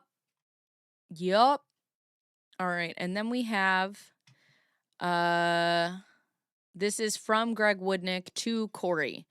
I'm confirming the receipt of the disclosure we received from your office late Friday night. I'd like to quickly point out that a section with the advisory regarding medical records includes alleged records that are already part of the public domain published by your client herself. My understanding is that not only did Laura post them, but she also emailed them to various journalists, including Steve Carbone and Dave Neal. She even refers to some of them in her publications, which she appears to be revising to fit the new alleged miscarriage timeline you're presented to Judge Matta last week. I trust she is aware that the original versions have been preserved.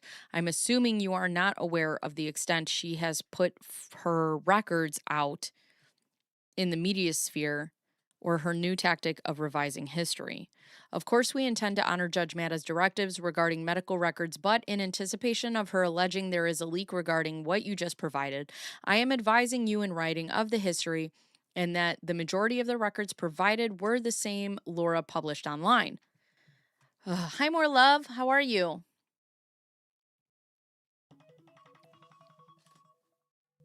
All right. I'll be done after. Shit. We'll have to keep going on Thursday. Tactic of revising history. Of course, we intend to honor Judge Matta's directives regarding medical records in anticipation of her alleging that there is a leak regarding provided. Okay. I am advising you in the writing history and that the majority of the records provided were the very same Laura published online. Last, I was hoping that your disclosure from Friday would have been something closer to complying with the overdue RFP and Rule 49. This puts the financial burden of discovery on Clayton, but is completely not surprising in light of the history here. We will disclose the records we receive in response to the HIPAA requests. I trust you saw that the first vendor denied any records even existed. We will see you Friday, Greg. And then we have from Greg Woodnick to Corey Keith. Corey, again, your client emailed me directly tonight below. I'm sure you did not approve or even know about this as it is so woefully inappropriate. Of course, I did not respond. This will be an exhibit at trial. You can also expect my client may release this to the media as exposing Laura's overt and nonsensical extortion does the world good, and nothing contained in her notice is private information. I have more witnesses stepping forward regarding your client's pattern of faking pregnancies and using this disturbing narrative to somehow extort relationships. I trust you already saw that 3 providers your client claimed were providing services have indicated that they have no medical records for her in their system. I look forward to seeing you both on Friday. Greg.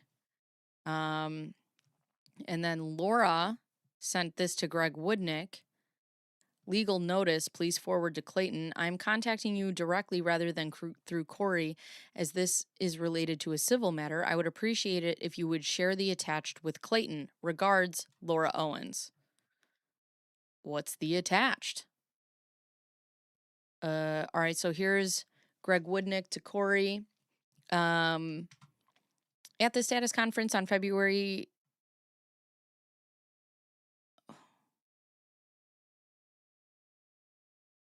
Wait. We already read this one. Okay, we've already read this one. And that's when you guys told me that there were more emails to Corey. So this is from Corey to Greg Woodnick, to Isabel and somebody else. Good afternoon. To ensure an exhaustive list, my client asked that I also communicate the following providers for your records. That's Mom, Doc, and Banner Health. If these were already covered in your below list of providers, please disregard. Let me know if you have any additional information. Corey Keith. Okay, great. And then this was from Isabel to somebody, and then CC'd to Greg and Corey.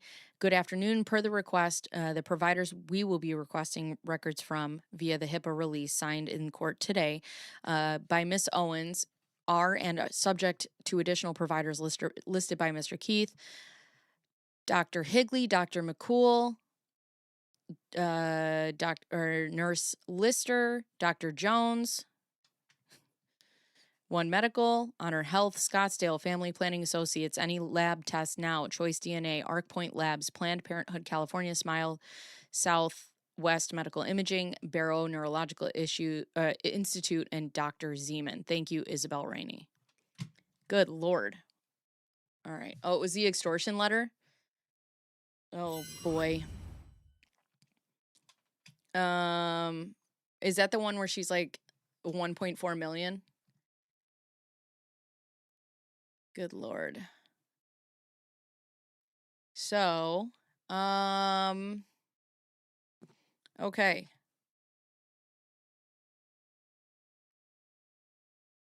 So, I have to figure out what I'm going to be covering on Thursday. I will be here early Thursday because my kids have to go later in the day for their checkup appointments before they go back to school. And then I will be here on Friday. I will not be here tomorrow because we're getting a technician to come look at the fridge to try to figure that out. Next week's going to be kind of a tricky schedule. I'll try to stream Monday, Tuesday, and Wednesday. The kids go to school, so it'll be early in the morning on Thursday. And then Friday, I'll have a regular schedule. And then after that, the kids are going to start their schooling, or the kids are going to be in school. So our schedule is going to be top tier, top drawer. So with that being said, you guys are awesome. I love you guys very much. If you guys haven't already, please subscribe, like the scream, like the stream, make sure that you light your computer on fire. I don't give a fuck. And also if you're a plan B, let me know what color shirt you're wearing and, all of that. Oh, we need to go to trial, but it's my colonoscopy. I can do it right now. I did it at the beginning of this. Just listen to that. Listen to this again. Okay, I love you guys. Bye. I know you can still hear me eating my animal crackers. Yum.